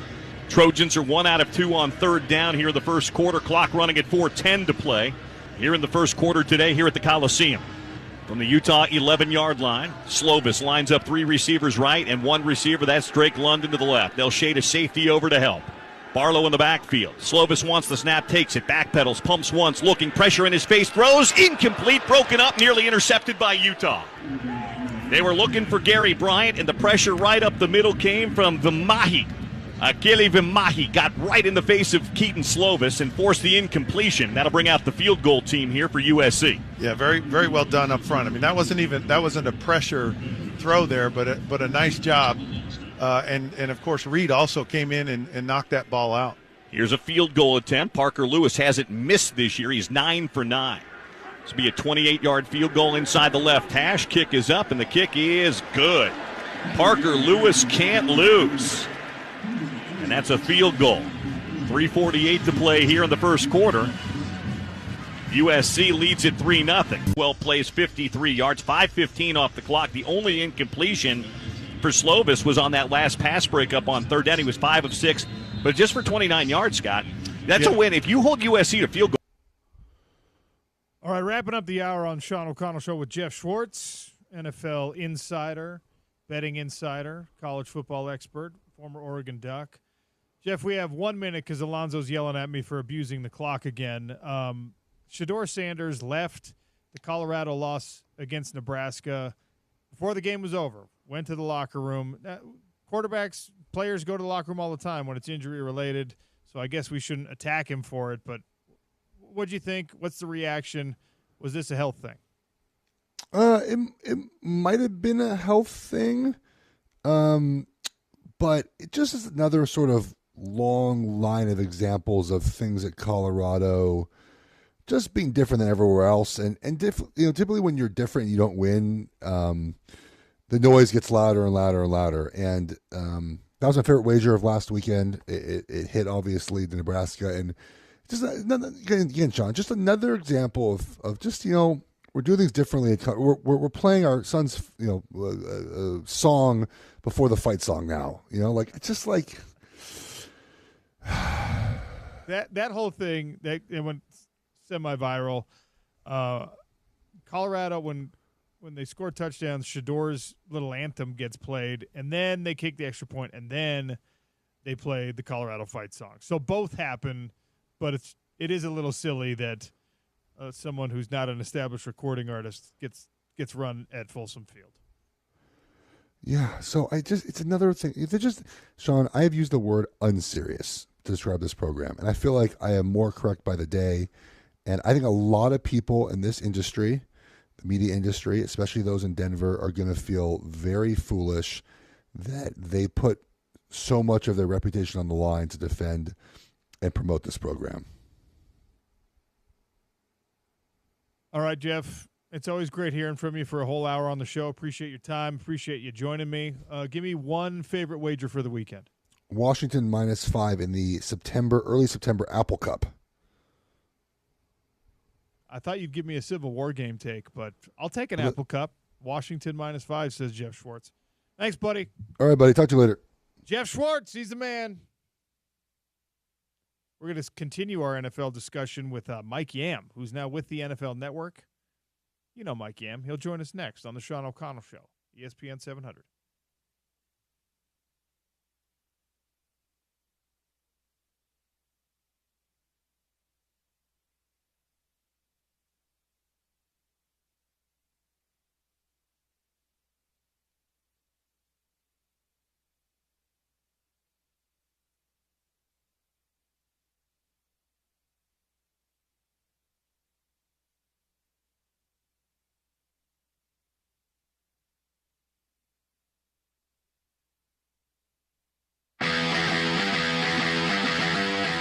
And Nephi Sewell out with the ankle injury. Corrine Reed in for him. That last run by Keontae Ingram went for 28 yards. He's out of the game. Darwin Barlow in here. 1st and 10 from the Utah 47. 4 wide look here for SC and Slovis. He'll pass. Pressure coming off the edge. He tries to dump it off to Barlow, and it's deflected. Devin Lloyd got a piece of it. He was blitzing off that edge and got a piece of that ball before it could get to Barlow. Incomplete. Yeah, and these are the plays you got to get. You got to make Slovis uncomfortable. It's a screen here. Great job by Devin, anticipating just at the right time to knock the ball down. 2nd down and 10 from the Utah 47, just underway here. 14:56 to play in the second quarter. Utah 7, USC 3. They'll move London into the right slot. 3 receivers to the right now. Barlow stays in the ball game. Slovis stays in the shotgun. They motion Drake London to the inside. That's going to be a run every time. Barlow bounces to the outside. He breaks a tackle, dodges another, and picks up 4 yards to the Utah 43. That'll bring up 3rd down and 6. And I know USC's running the ball a little bit here, but their mantra really is to throw it. That's what they know. That's well, they never stick with it. They don't. They'll run it on you a little bit, but at the end of the day, they're going to go back to that pass. And the answer against this defense is to run. 1 out of 3 on 3rd down are the Trojans. They got to get to the Utah 37. Slovis in the gun. Will Utah bring pressure this time? Yes, they will, and here they come. Slovis to the outside, too easy. Finds Washington inside the 35 and down to the 31. Utah was playing way off, and that was an easy pitch and catch of 12 yards and a 1st down. Yeah, and USC just hasn't thrown the ball that long. You got to see that defensively, and with the motion, it kind of messed Utah up just a little bit defensively because Malone Mataele should have played that tighter than he did. So 1st and 10 for the Utah 31-yard line. Slovis stays in the shotgun here on 1st and 10. Brings a man in motion across the formation. That's Gary Bryant. He'll drop the pass again. Plenty of time now. Steps up away from the pressure. Hit from behind and taken down. Sacked all the way back at the 37-yard line. Mika Tafua circled back around and wrapped up Slovis and took him down. But if you see Slovis, he doesn't want to scramble. He wants to sit and live in that pocket. I mean, he just doesn't want to get out, and that's really good for Utah. Great job by Mika to just keep at it and keep with him. Utah doing a really good job getting pressure with 4 and 5 men. They're not having to bring a lot of bodies, are they? No, and that's helpful, and then they can cover down the field. Here we go, 2nd down, and we'll call it 16 all the way back at the 37-yard line. Slovis in the pistol formation, checking with his receivers on the outside. Turns and gives to Ingram, who's going to be wrapped up and stacked up back at the 40-yard line. Oh, man, they're going to give him the 39. He didn't even reach the 39-yard line. It'll be a loss of 2 yards. Xavier Carlton came in to wrap him up and take him down. 3rd down and long coming up. Yeah, good to see from Xavier. Just real athletic, real aggressive here, actually getting there. And he's playing from the inside. So Xavier's not a tackle. This is that different look by Utah, and he just beats the guard to the inside. Clark Phillips is going to see Drake London on 3rd down and 18. Slovis wants the snap, takes it. Here it comes, 4-man rush. Nobody open right now, throws it to the outside. Oh, he's got him! London at the 20. He needed 18, and he picked up 20 yards. He was standing all by himself. Yeah, and Clark Phillips kind of got nosy to the inside there because there's no way in the world.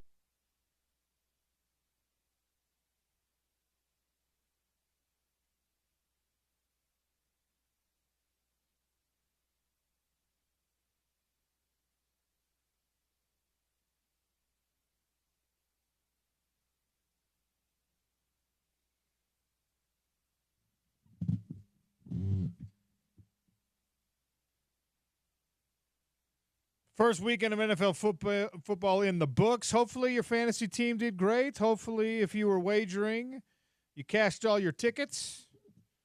We're talking NFL on the Sean O'Connell Show with our good friend Mike Yam, who's now with the NFL Network. Yam, how are you? Always good to hear your voice, man. Good week one.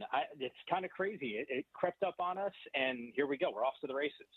So I'm a 49ers guy. I think you already know that. And when I saw Christian McCaffrey was a scratch in this game, I had a little trepidation. I still thought they would be able to beat the Jets. Did not skip a beat. It's plug and play. Mason had an unbelievable game. It's great to see that from a young player and came into the league with no fanfare at all. The San Francisco 49ers – in week one, are they Super Bowl champions eventually, Mike Yam? Go. They got a real opportunity. You know what should really scare the rest of the NFL and make guys like you, Niners fans, absolutely smile ear to ear? They're scratching the surface. Like what we saw last night isn't them even close to the peak of their superpowers. We know the roster is loaded. We know they have the ability to make another run. If they're able to stay healthy, they got a great chance. But consider this, Trent Williams, done playing the preseason, right? He's got working out that new contract, gets it. He goes, 65 consecutive snaps.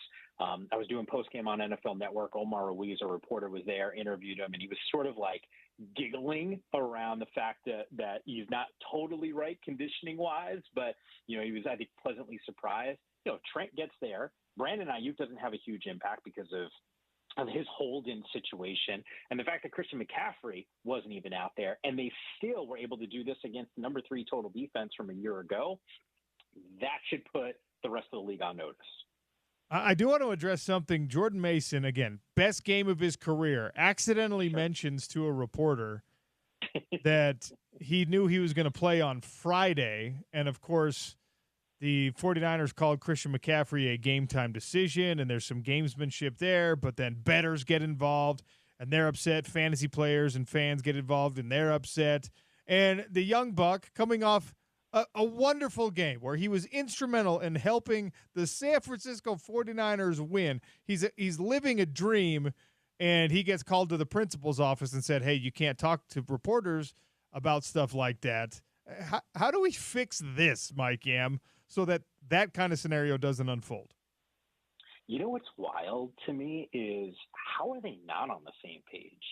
If it was a Friday conversation, don't you have that other conversation about when and how you address the media?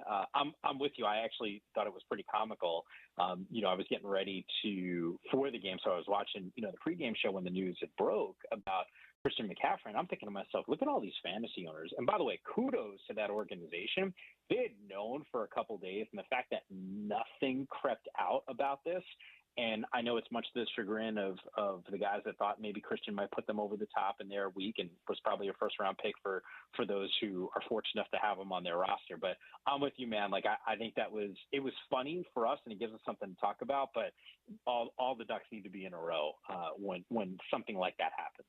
It's way too early for us to be figuring out like who are the Super Bowl favorites. I mean, there's 16 regular season weeks left to play, but we do get to infer some things like what we saw from the San Francisco 49ers, even less than full strength. They looked incredible.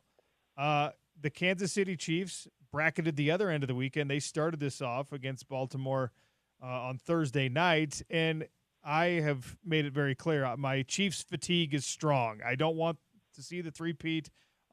There's no good reason for me to root against the Chiefs because they don't do anything wrong, but I just, I want the 49ers to win one, and I don't want a great team in a potential, Super Bowl window to be wasted because Patrick Mahomes and Andy Reid are just the kryptonite for everyone, but they didn't skip a beat either.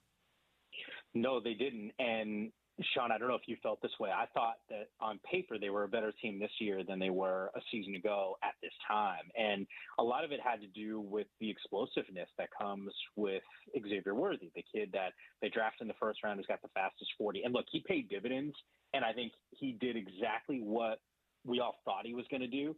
What was fascinating to me was Rashee Rice's consistency in this game. And Sean, I might have mentioned this to you last time you had me on when we were talking about the Chiefs, where I felt like the explosive plays were going to go to Worthy, but the consistent threat and maybe the guy that was going to lead the team in receiving by the end of the season was Rice. And I think it might actually, kind of fall into that situation. This is also a team that didn't have Hollywood Brown out there either, who's still banged up after an injury in the preseason. So that's another reason why everyone should be scared, of Kansas City.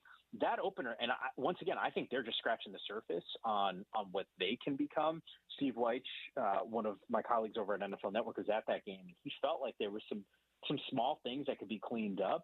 And they played a really good Ravens team, who, by the way, was kind of sloppy in that game and was right on the precipice of winning. In fact, had that toenail been in and Harbaugh was signaling for 2, I think Derrick Henry takes it in, and they win that game and we're having a different conversation. So we all know the margins are thin on Sundays, but I think to your point, Kansas City is still on that short list. Mike Yam, my guest here on the Sean O'Connell Show, talking a little NFL football. I want to hone in on a couple of the guys that you and I covered for years when we were paying closer attention to the now extinct Pac-12 conference. Caleb Williams and the Bears get a victory. His stat line was nothing to write home about. So we'll start there. The number 1 overall pick and his performance in his first regular season game. What'd you make of it? So,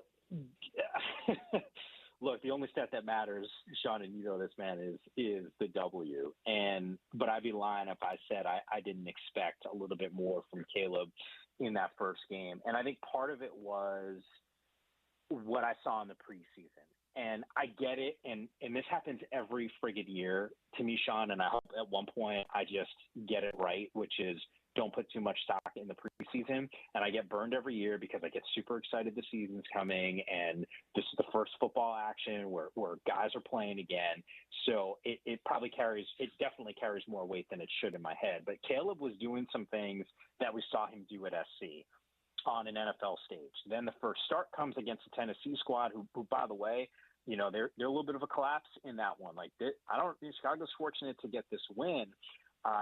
Caleb, I just thought he was okay in this game, but I do think that there is a ton of potential. Those off-scripted throws that I was falling in love with at SC, falling in love with in the preseason. I think that there's still the ability for this guy, and he is the future of football in Chicago, and I get that. But, look, it's his first start. Most first starts don't work out well for rookie quarterbacks, and this one was no different. I was unsurprised when Bo Nix was given the starting job in Denver. I was a little bit surprised when he was also made a captain as a rookie. I think that's a testament to the work he's done and established himself with his own teammates. On the field, his regular season debut, not spectacular. No touchdowns, a couple interceptions in a loss. And I don't put everything on Bo Nix because Denver has a long way to go. But, sure. The biggest keys for him as he moves forward. So Bo, I thought, did some decent things out on the field. There's a reason why he was the guy that ended up being named the starter. In fact, most of the stuff that I saw him do well, in the preseason carried over into week one. Seattle's a really good defense. Secondary is, I think, on the short list of one of the best in the NFL. This was going to be a tough task for Bo to score a win in this debut. Wasn't surprised by the interceptions just based off of a Mike Macdonald, defense in general. I thought he was more dangerous with his legs as an NFL player than he was in college. And Sean, you know this, man. You watch all of his games, when he was playing at Oregon. I don't really remember him looking like that and look, small sample size, right? It's the preseason, although we got a decent amount of reps in preseason and just this one game. I thought he was more agile. He is more agile than I thought. So I just think Denver – I just don't know about the talent on the squad to be able to really make a case that they are going to be a dangerous team. And I think that was one of the concerns that I had for whoever, whether it was Stidham or Bo Nix to get the start. I just know how ready this team is to win just based off of who's playing. A lot of folks here in Salt Lake City enjoy the Las Vegas Raiders, and I put a poll out last week about who your de facto home team is, and they were one of the options. They got a decent percentage of the votes. Gardner Minshew as a starting quarterback. We loved watching this guy when he was at Washington State under the Pirate. It was absolutely amazing. One of the great stories in college football. And he actually, as an individual, played pretty darn well in the opener against the Chargers. But as a long-term solution, what are the Raiders going to do at quarterback? Look, felt like this was a stopgap situation in general. They also look. There's a 4th and 1 call from Antonio Pierce at the Chargers 43. I candidly was a little surprised because of who the coach is to elect a punt. I mean, that to me was a little surprising. Now that call isn't just the one that that loses them that football game. There were some other issues that they had there. I give credit to Harbaugh. This Chargers team looks totally different than the one that I've seen the last few years. And I assumed that was going to be the case because of the amount of losses personnel-wise on the offensive side. But to see a resurgence from J.K. Dobbins and to see Gus Edwards also run relatively effectively. But, Dobbins was terrific. I mean, 10 carries for him. I think he had over 130 yards in this game. That was a different identity. The Raiders on the flip side need to figure out, how do we go and win some football games? Like, to me, this was one that they could have, should have maybe gotten heading into it. I would have felt like the Raiders would have had a good opportunity. There's some of that impromptu stuff from Gardner where I think that's the reason why he becomes the short-term solution. But Sean, they really like Aiden O'Connell. Like, O'Connell was in this. Like, I don't want to say he's the future at that position, but they feel good enough where there was legit competition between these two guys. Aiden's going to be on this. On this roster, people I've talked to around that organization will tell you, like, they really like him. So when you ask who the long-term solution is, I don't know if it's going to be O'Connell, but I wouldn't be surprised by, if Gardner's not getting it done in the middle of the year, you might see that shift. Mike Yam on the Sean O'Connell Show, talking a little NFL football here on ESPN 700. Before we transition to some college discussion, of the teams that lost in week 1 of the NFL season, who impressed you the most? So, boy, that's a really good question. Well, I would say even in a loss, the Ravens to me are still they're going to be in the thick of it. Like I'm giving them a hat tip. I give props to the Patriots because I didn't think there was a chance that they were going to beat Cincinnati. The Colts to me stand out. I know it was a tough loss. I think Houston's a really good team. I think they're a top, 5 or 6 squad in the NFL. And Anthony Richardson, being healthy, I think there's something to be said there. I don't know what to make of the Saints that looked dominant, but the fact that Atlanta looked as bad as it did and the Saints looked as good as it did makes more of that division is just really intriguing, especially with Tampa Bay, who's sort of owned it the last couple of years. So those would be the teams that had lost where I go, oh, okay, like, hey, there's still some hope. Oh God, how do I forget the Sunday night game? like major hat tip to the Rams, right? Yeah, like, I mean, great game. offensive line issues there. I mean, it was an awesome game. Matthew Stafford, and how about Cooper Kupp looking like the Cooper Kupp that was healthy when he was winning the Triple Crown a couple of years ago? The Rams to me, and maybe that should be them in Baltimore. Of all the teams that I feel confident in that can make a run, probably the Rams and the Ravens to me, even in losses in week one, I think are set up for the most success. All of you who listen and know who Mike Yam is, you know that he's not just doing NFL stuff. The guy is still dialed in on college football, ACC coverage even now that you've got a couple teams there in the Bay Area. We've got a couple of great what used to be Pac-12 games happening this coming weekend. Apple Cup and Civil War game are being played in week 3. Which of those two are you more looking forward to? Okay, Can you wrap your head around what you just said? Because I know you're right. I've looked at the schedule. I've circled it, and it still doesn't make sense to me that we're talking about these rivalry games in week number 3. It's just crazy town. I'm just glad they didn't go away completely. I applaud the schools and the athletic directors and the coaches and everyone who was just like, no, we still have to give these games to the fans, even though the conditions aren't ideal. But, yes, it is – banana land that we're talking about it in week 3. Can I throw something your way about this? Because I know you're locked in on these squads as well. Would you be surprised if the Pac-12 teams won? Well, the way that Oregon has looked, no, absolutely would not be surprised. And look, I would be more surprised if Washington State beat Washington, but Oregon has looked very vulnerable, and these games are emotional anyway.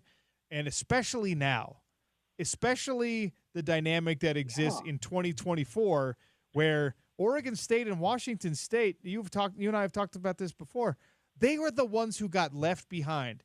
The reshuffling of the deck just threw those two out like they were the jokers. And that's totally unfair, and it's totally ridiculous. And if you can vindicate yourself and you can get revenge, these are the exact games that you try and do it. If I'm on that Beavs roster or on that Cougs roster, this is my Super Bowl. This is more important than any other game of the year. I couldn't agree with you. Couldn't agree more. I really do think Oregon State's got a chance in this one. And maybe it's because of how Oregon's looked through these first 2 weeks, but I give credit for, this BU squad. To me, the road win against San Diego State, and I get it. We're not talking about San Diego State being, the be and end all, but the way that they played in that game. And I just feel like there's a chance. Like Trent Bray, the toughness up front and the scheme in which they're trying to win hasn't changed just because Jonathan Smith is not there. Want to run the football and play good defense and handle business, give yourself a chance to win. First 2 weeks of the season, that's exactly how it's played out. And I think then that game against the Ducks becomes dirty. So I don't know if I'd go on record to pick Oregon State. Wouldn't be surprised. And I'm with you. I think Washington's probably a better team than Washington State. But I'll tell you what, the win against Texas Tech and the way that it looked, Mateer also athletically, wow. I was impressed by that performance. And I think there's a certain level of confidence that, the Cougs come into this game that's going to be played, in Seattle. I think they come in with a certain amount of confidence, and to me that makes this game dangerous. Well, one thing that we've sort of seen them relegated. These two teams relegated. They're the leftovers of a power conference, and a lot of the transfer portal stuff that we expected to happen did happen. Oregon State loses Damian Martinez, and he's killing it down at Miami right now, and we kind of thought things like that would happen, but the difference between Oregon State and Washington State when they lose compared to when a loses their best player or a Sun Belt team loses their best player, is we have to remember, or at least I have to remember, that there's other guys on this Oregon State roster that we were excited about when they were recruits, or we were excited about because they emerged. And that's been the case with Oregon State and Jam Griffin. There was a time where we were talking about him as being is he the next guy after Artavis Pierce? And then Martinez obviously emerged, but they still have Jam Griffin, and he's looked great for these first 2 games. So there's still those subtle differences between Washington State, Oregon State, and all the other leftover teams that we call now Group of 5 schools. No, I'm totally with you, and I think to your point, Jam obviously balled out in the opener, and to me, I thought even the toughness and the way he's finishing his runs, and you saw that against San Diego State. Yeah, obviously had the touchdown. I think he was pretty close to hitting that century mark again. I'm with you. I think we almost forget sometimes because of the hierarchy of the Pac-12 conference for a long period of time and who those teams were. Like, this squad was really good. And yes, they did lose some guys in the transfer portal, and I get that. But the reality is it's not barren in terms of talent. And I think, they win this weekend against Oregon. I think this is a very different conversation, Sean, if I'm back with you next week. All right. Last thing before I let you go. I know we're up against it here. Sure. Cal went on the road and beat Auburn. You love to see it for Justin Wilcox. You absolutely love it. How big was this for the Bears? Huge, man. I was on the CW this weekend, and we obviously have our coverage this weekend as well. So it's kind of cool for me because obviously the Pac-12 teams are on CW, and then we have the ACC as well. So clearly, because of my background, do I have a rooting interest in Cal? Hell yeah, I want to see the Bears do well. I kept saying in our cut-ins, Auburn is Bears territory. I'm working with Ron Pitts, who turns to me, he's like, dude, like, are you a Bear? Like, it kind of felt like that. But this is, no, I was happy, man, because clearly you and I both have, a good relationship with Justin Wilcox. We know that roster. We know kind of the ups and downs that team has had since he's taken over, and some not because of Justin either. And not to make this a COVID situation, you and I both know what that university had to go through, which was different than most universities in the country. And we don't need to, go back in time and relive that. But the point is, to get a win like this, I don't know if off the top of my head I can think of a better win that Wilcox has had since he's taken over. I mean, on the road, the way that it looked, if I'm not mistaken, God, I had the stat, and don't direct quote me on this, but it's something like in their last 6 matchups against the SEC, Cal's like, whatever it is, 4-1, 5-1. So they've had some success, man. And I think all of a sudden they'll turn some heads now in the ACC, a team that was sort of like in the bottom half, now in the standings, certainly in the top half. But I think there's some people that are scared maybe to play those guys. And a long road trip. Now all of a sudden teams are going across the country to play. Like, that's not the easiest thing either. Nothing better than tuning into NFL Network and seeing the friendly face of Mike Yam. You should also go and purchase his book, Fried Rice and Marinara, children's book. Appreciate you. It's absolutely fantastic. I will die on that hill if I have to. Every house should have it. Every house with kids or even without kids. Fried Rice and Marinara. Go check it out. Mike, it's always great talking to you. Thank you. You're the best, man. That is Mike Yam. At Mike_Yam on Twitter with the NFL Network, and he does the ACC coverage on CW, where, of course, there are now Bay Area teams in the Atlantic Coast Conference, because that makes sense in 2024. You know what does make sense, though, and all is going to be right with the world for you golf fans out there? Black Desert Championship down at the Black Desert Resort, marking the return of PGA Tour golf to Utah for the first time in more than 60 years. Tickets are available right now, blackdesertevents.com. You can follow them on social at Black Desert Championship. Ground passes, VIP daily tickets, the inaugural Black Desert Championship presented by Greater Zion. Tickets on sale now, and the PGA Tour back on Utah soil. You love to see it. All right, there is a lawsuit a-brewing. It's a name, image, and likeness lawsuit, Alonso Serenata, not for current players. This is yet another hurdle for universities and their budgets to overcome as the NIL world has changed college athletics forever. Sean O'Connell Show on ESPN 700.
All right, coming up in 15 minutes on the Sean O'Connell Show, we will explore the possibility of jumping on board a $50 million lawsuit against the NCAA and the Big Ten Network. Spoiler alert, it's not actually going to happen. Wait, Sean, like us? You mean us? Yeah, us. Oh, okay. Me and you. We'll get there. I don't swim great, but I'll jump on. We'll get there. Right now, we are joined by, actually, a guy who's working in that Big Ten world, formerly of the Pac-12, and a guy who's established himself in this market as one of the top analysts in college football, Mr. Yogi Roth, host of the Y Option podcast these days as well. Yogi, welcome to the show. How are you? I'm great.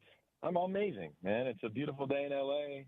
College football is entering week 3. You got your new show. I get to come on it, man. So life is good. How are you doing? Well, doing great. You know, it's rivalry week in college football. Wait, it's not actually rivalry week, but we do get 2 legendary rivalry games. The Civil War game, Oregon State, happening this week. Washington and Washington State squaring off in a September Apple Cup, which is not something we're used to. But I'm happy we still get these games, and I'm also kind of weirded out by the fact that they're being played right now and they're no longer conference games. Which side of the fence do you fall on? Well, I think I've always fall on the side of the fence of the players and the game. And I learned this from Mac Brown years ago, and I'll quote him. He came on my podcast and said college football is about 2 things, the players and the fans, and of course the game that we all get to be a part of. And over the last couple of years, it's been about the media and the money. So I love the fact that these 2 games are being played for the players and the fans. I mean, at least they didn't take that away, right?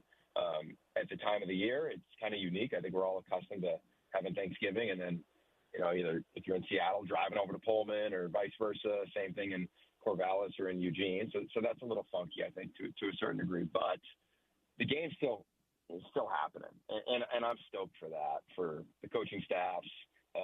It is meaningful. I've been calling the Cougs and the Beavs America's team since, all this has happened and the offseason really was upon us.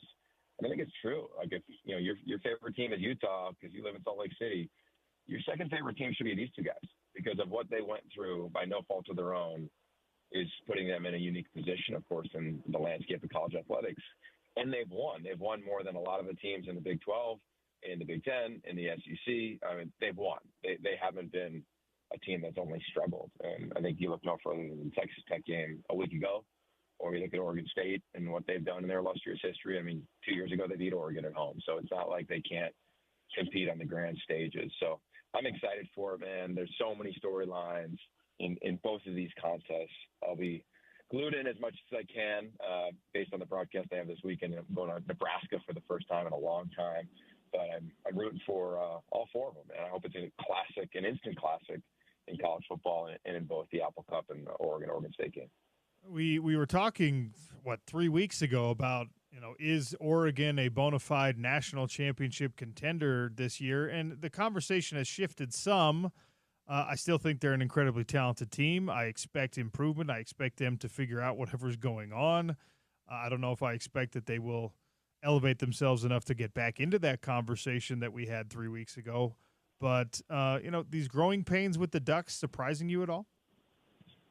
Yeah, for sure. I think it's fair to assume that it's an offensive line that's given up 10 sacks total in the last 2 years, 5 per year.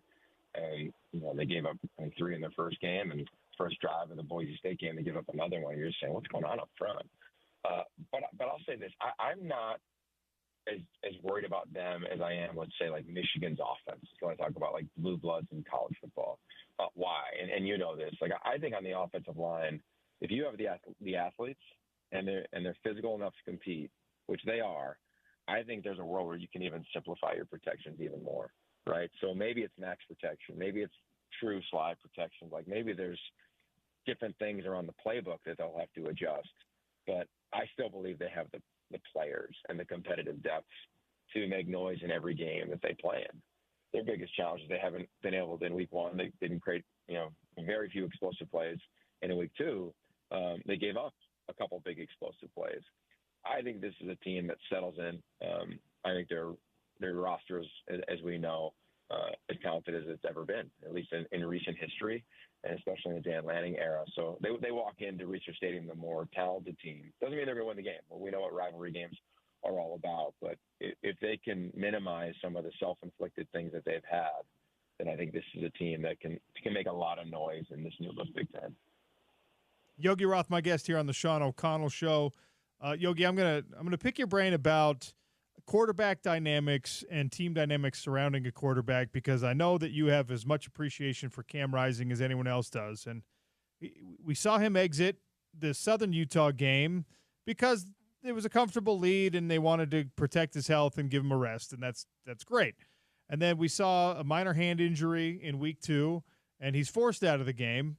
And everything, as Kyle Whittingham said post-game, he said the world can't stop spinning when Cam Rising leaves the game. And, the offense, not just the quarterback play, the offense itself seems to stall out and have to get jump-started again. And thankfully, Utah was able to do it. Now, it's wonderful to have a quarterback who's that kind of a leader and that influential, and he is the straw that stirs the drink. Everyone wants that in college football. The dark side of that equation is that when he becomes unavailable, even for a half, those struggles happen. And you've done a ton of work with the quarterback position and with guys who coach this position. How does Utah prevent that kind of significant fall off a cliff when Cam Rising leaves a game? Well, I think you just got to keep running the ball. Cause I'm just you're asking that question. I'm thinking through, what teams compete when the starter is out and it doesn't dramatically alter. And the playbook shrinks, the game plan, clearly shifts. I think it happens pretty much everywhere, right? Like quarterback rooms, you want to talk about real depth. Who's got the most competitive ones? I go to Oregon. They got 2 guys that have started major college football games in Dante Moore and, of course, Dylan Gabriel. SC is pretty deep with Jaden Mayava, who you guys know, who was a Mountain West Freshman of the Year last year as a quarterback for UNLV. But there's not a lot of teams that don't look like Utah, I think, around the country. And there's even fewer teams that have a 7th-year player with insane experience where you can call any play, any protection. He can get you in and out of a bad play against any type of look. He's just such a unicorn in that regard. So I don't know in terms of that actual position. I think when it comes to the game plan, what can you do? Okay, you can run the rock. You can control the line of scrimmage. You can adjust how you want to even view time of possession. You can slow the game down a little bit, but also you got to find a little bit of a rhythm for the next guy that comes in, which you saw with the young freshman in Wilson. So that's kind of where I would net out at that. It is a hard thing to do. You could look 2 years ago. I can remember vividly. I think we called Utah's opener, and you talked to Kyle Whittingham, Andy Ludwig, and they said the same quote, which is the offense runs through him, and it was Brant Keithy. And then he gets hurt at Arizona State, and the next week it was we really had to change and adjust everything. I think we had the game after them or 2 weeks after that we called. And then where was the offense running through? And it was kind of like figuring it out in real time. And then it became Dalton Kincaid, and then he gets injured. We didn't know what happened in the Rose Bowl. There was really no real weapon that season in that game against Penn State. So I just think it's hard. And I think that's a reality. I'd imagine this week's game plan, and I called Utah State SC. I don't know if Cam Rising needs to play. Right? They're not going to be able to not show up and win that game, but they're going to be the more talented team, and it's a great opportunity to get to back up a bunch of reps and hope that this injury isn't something that's going to linger. I've been around this injury, man. John David Goody did it, and that's how we lost to Stanford in the most shocking upset in relative, at least West Coast college football history, when Jim Harbaugh beat our team at SC back in the day. And John David hit his hand on a helmet, and he could spin it 10 yards away from a receiver on the sideline, but anything beyond that he couldn't control. So that's where I'm really curious to see, and I don't know, I will know what the extent of it is, but how does it impact, the intermediate to deep balls from Cameron Rising? I think it's a thing that you really want to find out in practice once they're getting them back and going.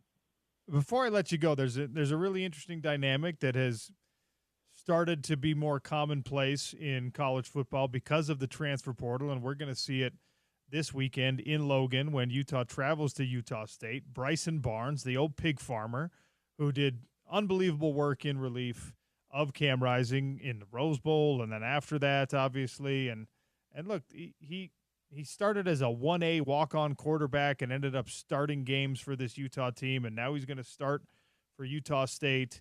And he's playing against his former teammates. He's playing against guys that, 6 months ago were his actual teammates and were guys that he played alongside and was in the weight room with and all that kind of thing. And it's not as uncommon in college football as it used to be because of the mobility of rosters allowed by the transfer portal.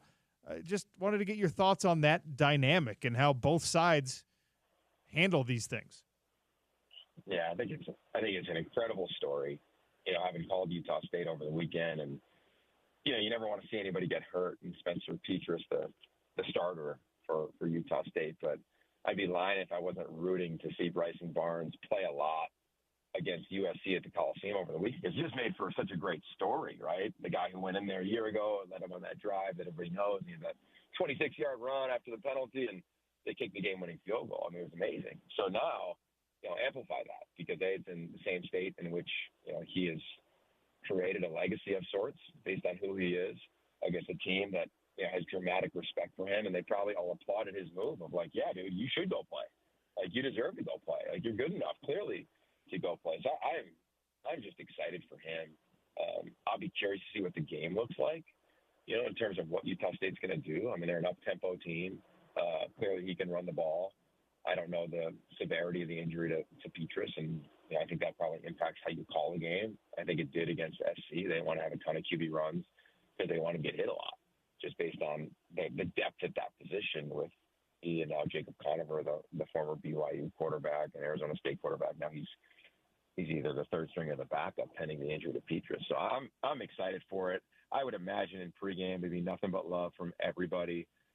If I was broadcasting the game, I would tell the producer and director, like, if he gets sacked or when he makes a big play, let's get a tight shot. Like, is he smiling? What are the guys saying to one another? If he runs into the sideline, what's that look like? Like, can you see a moment where Kyle Whittingham kind of gives him a pat on the back, kind of like he used to when he was on his team and on his sideline? And I think it'll be one of those rare occurrences, as you referenced, where we're really celebrating the transfer because he wanted to go play. And it's unique that he's, went to a school that is in the same state and has so much connectivity between the University of Utah and Utah State. So I'll be glued to that one, man. I just want to see it for the story, and hope Bryson has a heck of a game, and hope it's competitive for a while. Because Utah, if they're healthy, they are one of the better teams in America, and I could see them getting going in this game if they are fully healthy. Yogi, what do you have brewing on the Y Option podcast? Oh, we got a lot. It's rivalry week, to your point. We said Trent Bray on today. I'm going to interview Jake Dicker here in about an hour just to kind of talk about those rivalry games. As I referenced, I think these two are kind of America's teams. I think people are rooting for them, and we're tracking them. And especially until they lose a game, I think there'll be a tremendous story in all of college football. And I think the Cougs have a real shot to beat UW. I think Oregon State, it's a little tougher if I'm agnostic in this one. Just based on the roster and the talent. But we saw what Idaho did. We saw what Boise did. So there's no reason why everybody in Corvallis shouldn't think that they can go beat the Ducks just like they do every single year. So I'm excited for that. We're trying to lean into themes. We're really trying to cover – I hope we're doing a good job. I mean, I love your feedback, your listeners' feedback of talking about college football through the lens of the West Coast. So educating people on Utah and educating people on Oregon and Oregon State and all the teams up and down the West Coast, because I think it's important for the fans in Central Florida, to know about Utah. We're the place for them, and we also want to be the place that Utah looks and says, hey, let's tell a story. Let's have whomever hop on your show and let's tell their story. So those are things that Jim Thorby and myself are competing to do a couple times a week. It makes for a little bit busier of a week when you're prepping for games. Not a lot of time to mess around, but it's all good, man. It's college football season, so we're loving it, and really appreciate you asking. At Y Option FB to find the Y Option podcast on Twitter. Of course, you should already be following Yogi Roth at Yogi Roth. Have a great call on the game this weekend. Always appreciate your time. Anytime, man. Congrats on all your success as well. Yogi Roth, host now of the Y Option podcast, calling Big Ten games. It's gonna take some time for me to get used to that. Yam on the ACC and Yogi on the Big Ten. Nothing makes sense anymore. With Guy Haberman. It's wild, man, I don't love it. No. But I'm glad they found a landing spot. Same. A lot of really talented people were part of that Pac-12 network and their coverage, and most of them found good spots to be. Not everyone did. That's the reality of conference realignment on the job front as well. Rough. Shout out to a guy that Yogi shouted out, the great and powerful Jim Thornby. You got to love Jim. You have to. If you do not love Jim, I can't play ball with you. It's like saying you don't like dogs. Yeah. Yeah, no. I don't enjoy ice cream. I'm more of a cat person. Stay over there. It's like, oh, well, okay. Yeah, stay in that corner. Gross. And then I'm going to go hang out with Jim Thornby. All right. We're going to decide during crosstalk if we want to get involved with a little $50 million lawsuit that's going against the NCAA. Sean O'Connell Show with some tickets to give away as well in 3 minutes on ESPN 700.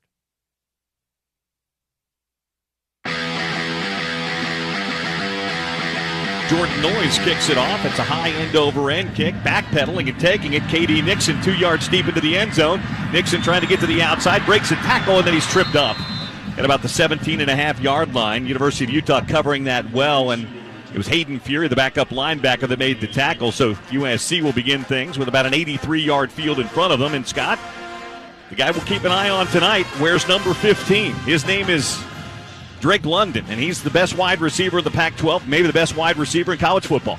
Yeah, and I think USC will come out and try to just get quick passes, let athletes go on athletes, and just say our athletes are better. But yeah, Drake London is going to be a challenge for Utah tonight. It'll be interesting to see how Utah handles it. Keaton Slovis brings out the offense, 1st and 10 from his own 17-yard line. Keontae Ingram in the backfield with him, a 3-wide look here on first down, a play-action pass. Pocket collapses, Slovis throwing to the outside. It's caught at the 30-yard line by Drake London. His 49th catch of the year, 17, making a 13-yard gain on first down.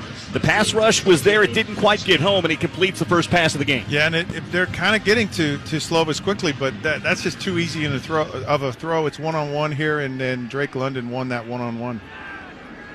1st and 10 at the 30-yard line. Turn and a give and a play-action roll. Firing to the outside. Flanker screen. That's Bryant. He's got it to the 40 and cut down at the 43-yard line. Gary Bryant, freshman who's having a terrific freshman year. They're going to go with some tempo now with USC. That's a 13-yard gain and another first down. And USC off to a good start throwing the football. Yeah, I mean, they go 20 yards here, 40 yards in a quick turnaround here. But those bubble screens, that's what was a problem for Utah last year in Salt Lake City, and they didn't handle it well on this first play. Trips to the left-hand side, a tight end and a tailback of the ball game. Utah with a 4-man down front, 5 now at the line of scrimmage for Utah. Slovis operates out of the shotgun. Keaton Slovis brings Drake London to the inside in the left slot. They hand it to Ingram. Ingram bounces to the outside, tripped up and taken down as he picks up a yard. That was Devin Lloyd shooting the gap and grabbing Keontae Ingram around the ankle for a 1-yard gain. 2nd down and 9 coming up. Yeah, and good to see from Devin playing downhill and making a tackle there in open field. It's hard to do, and these athletes at USC, they're going to test you all night long. Keontae Ingram sounds familiar. He ran for over 100 yards and a touchdown against Utah in the Alamo Bowl a couple of years ago, playing for Texas. Slovis going to change the play at the line of scrimmage now. He sees what he likes in the Utah defense. Now they shift around. Slovis on 2nd down and 9, hands it again to Ingram straight up the middle. Keontae Ingram second level to the Utah 49-yard line. It'll be a gain of about 6 yards, maybe 7. It'll be 3rd down and 2 coming up here for USC. Yeah, and this is the money down. It did, no question, money down, but an interesting play there. Utah had everyone lined up on their right side, and then USC changed the play, and then Utah went away from it, and they ran right into where all the other players would have been. They should have stayed where they were. So 3rd down and 3 here, first 3rd down of the evening. Utah crowding the box. Slovis takes and gives on the fly sweep to Drake London, who's got first down yardage at the 45. He needed 3. He picked up 5. They do a little bit of everything with Drake London. That's a gain and a first down for USC to the Utah 45-yard line. Yeah, it's like a jet sweep without the jet part. He just kind of at the snap just takes it. And really all it is a normal sweep play to the outside, well blocked, well executed. Kind of a Cessna sweep more than a jet sweep right there. So 1st down and 10 USC as they have the ball on the opening drive. 12:24 to play here in the first quarter. 1st and 10 from the Utah 45-yard line. 4-wide look now for Slovis. Brings the receiver in tight, hands it again, this time to Ingram. Stacked up at the line of scrimmage and driven back Keontae Ingram. They tried to spread Utah out that time, and Utah was ready, a 1-yard gain. Tackle right up in front by Devin Kaufusi. Yeah, and Utah is really stout against the run. You still have to honor that run, even though USC is going to throw the ball a lot. 2nd down and 9. They empty the backfield now. Keaton Slovis stands by himself with a 5-wide look from the Utah 44. Now he changes the play with 15 on the play clock. Utah with 7 at the line of scrimmage. Now they dump out of it. Blitz off the edge, thrown to the outside. They've got London, and he'll be wrapped up and taken down for no. All right, the drive with Spence Checketts is coming. I want to give away some tickets, 877-353-0700. For all of you who have been listening to the show, 2 tickets to Pitbull at the Utah First Credit Union Amphitheater on September 25th. $25 gift card to Farmer and Chemist down there on historic Main Street in Midvale. The current sack leader for the University of Utah football team, we talked about this in the opening segment of the show. He has been so far my defensive player of the year for the Utes, but that's all subjective. Objectively, he is the sack leader for Utah. Who is that? 877-353-0700. That's the text line brought to you by Dish Pros. What's the statute of limitations, you think, Alonzo, on me trying to jump in on some NIL lawsuits? You know, I've actually been thinking about this. I don't think the limit exists, if I'm being completely honest with you. So this is happening. There's a $50 million lawsuit being brought against the Big Ten Network and the NCAA and we're gonna recognize these names, not because they're current in college football. Denard Robinson, Braylon Edwards at Michigan, and 2 others are they're suing for $50 million because, hey, Mike Martin, Sean Crable also said, you know what, we were important players for the University of Michigan before NIL happened. We want some money. These kids get money. We want some money. This is the thing you worry about with this is if they get anything, if they get a settlement, if they get anything, the precedent that sets for the NCAA for these programs, how far back does it go? Oh, well, I mean, and you know there's already programs that are sweating the impending settlement that's coming. So if this happens, it's just an entire different can of worms. That's right. It's like you got money to pay in the future. You got to give $22 million a year to your student athletes in the future. And now you've got these retroactive lawsuits going back to who knows how long. Like, you got to tell Luther Ellis he doesn't get any NIL money? Could you imagine Luther? I'm not saying that to him. Could you imagine Luther filing that suit? He's just like, hey, give me something. Give me my piece. Although back then, Utah football was not making any media rights money. Like, they didn't have a big television contract. So even if he wanted his share of it, it wouldn't be that much money. It'd be like the music residuals, like 75 cents. Beautiful. I do know this. I don't think Spence Checketts is going to be scoring any multi-million-dollar bets anytime soon, especially against his Jets. Well, Spence does owe me lunch now because we bet on the show yesterday, a little friendly wager that the San Francisco 49ers would win and cover on Monday Night Football against his beloved Jets. And, you know, death, taxes, and the 49ers beating the Jets. Absolutely. So I'm going to get a sandwich out of Spence Checketts. Jersey Mike's, baby. You want a Mike's way? You like a Mike's way, don't you, Sean? Yeah, sure. You know, it's funny. I sat down right after crosstalk. I pulled up my computer. I looked at the updated line, and it actually said San Fran -4.5. And I'm like, wait a second. And then I'm like, it's not going to matter. It doesn't matter. I almost texted you. I'm like, give me that extra point. But it's funny. I was telling you this during the break or before we came back on air. I guess that is a break. A buddy of mine heard crosstalk yesterday, and he's a big Raider fan, so it's not awesome for either of us right now. But over the years, I probably have lost 5, 6, 7 Jet Raider bets to him. Mm-hmm. He's like, when are you going to learn, dude? You're not going to, stop betting on the Jets. And he's not wrong, as they got dismantled last night by your Niners. Now, as I told you yesterday, there's part of me that's okay with that. As a child, before we moved, I was a Niners guy. Steve Young was my guy, loved the Niners. And so I kind of quasi-root for them because there really isn't very much exciting things that happen to me as a Jets fan more often than not. They could be your NFC team. I think it's appropriate to have a primary team. Yeah. And if that is an AFC team, then you can pick your secondary team, which has to be in the NFC.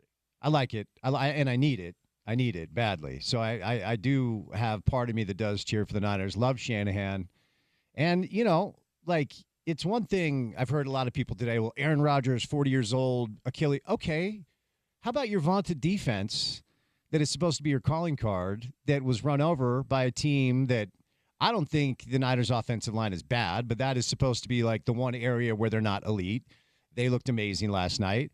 McCaffrey's out, didn't matter, Well, you can't stop Jordan Mason. Everyone knows that. Well, now we know that. It didn't. I mean, you're without your best offensive player, maybe the best offensive player in the league, and every element of the Jets that is supposed to be strong looked weak last night. So yeah, people are talking about Aaron Rodgers being older, whatever. Not enough synergy between he and Nate Hackett, who probably shouldn't be coaching in the NFL. But if that's the defense that's supposed to carry you to at least something respectable this year, I didn't see much very exciting last night at all.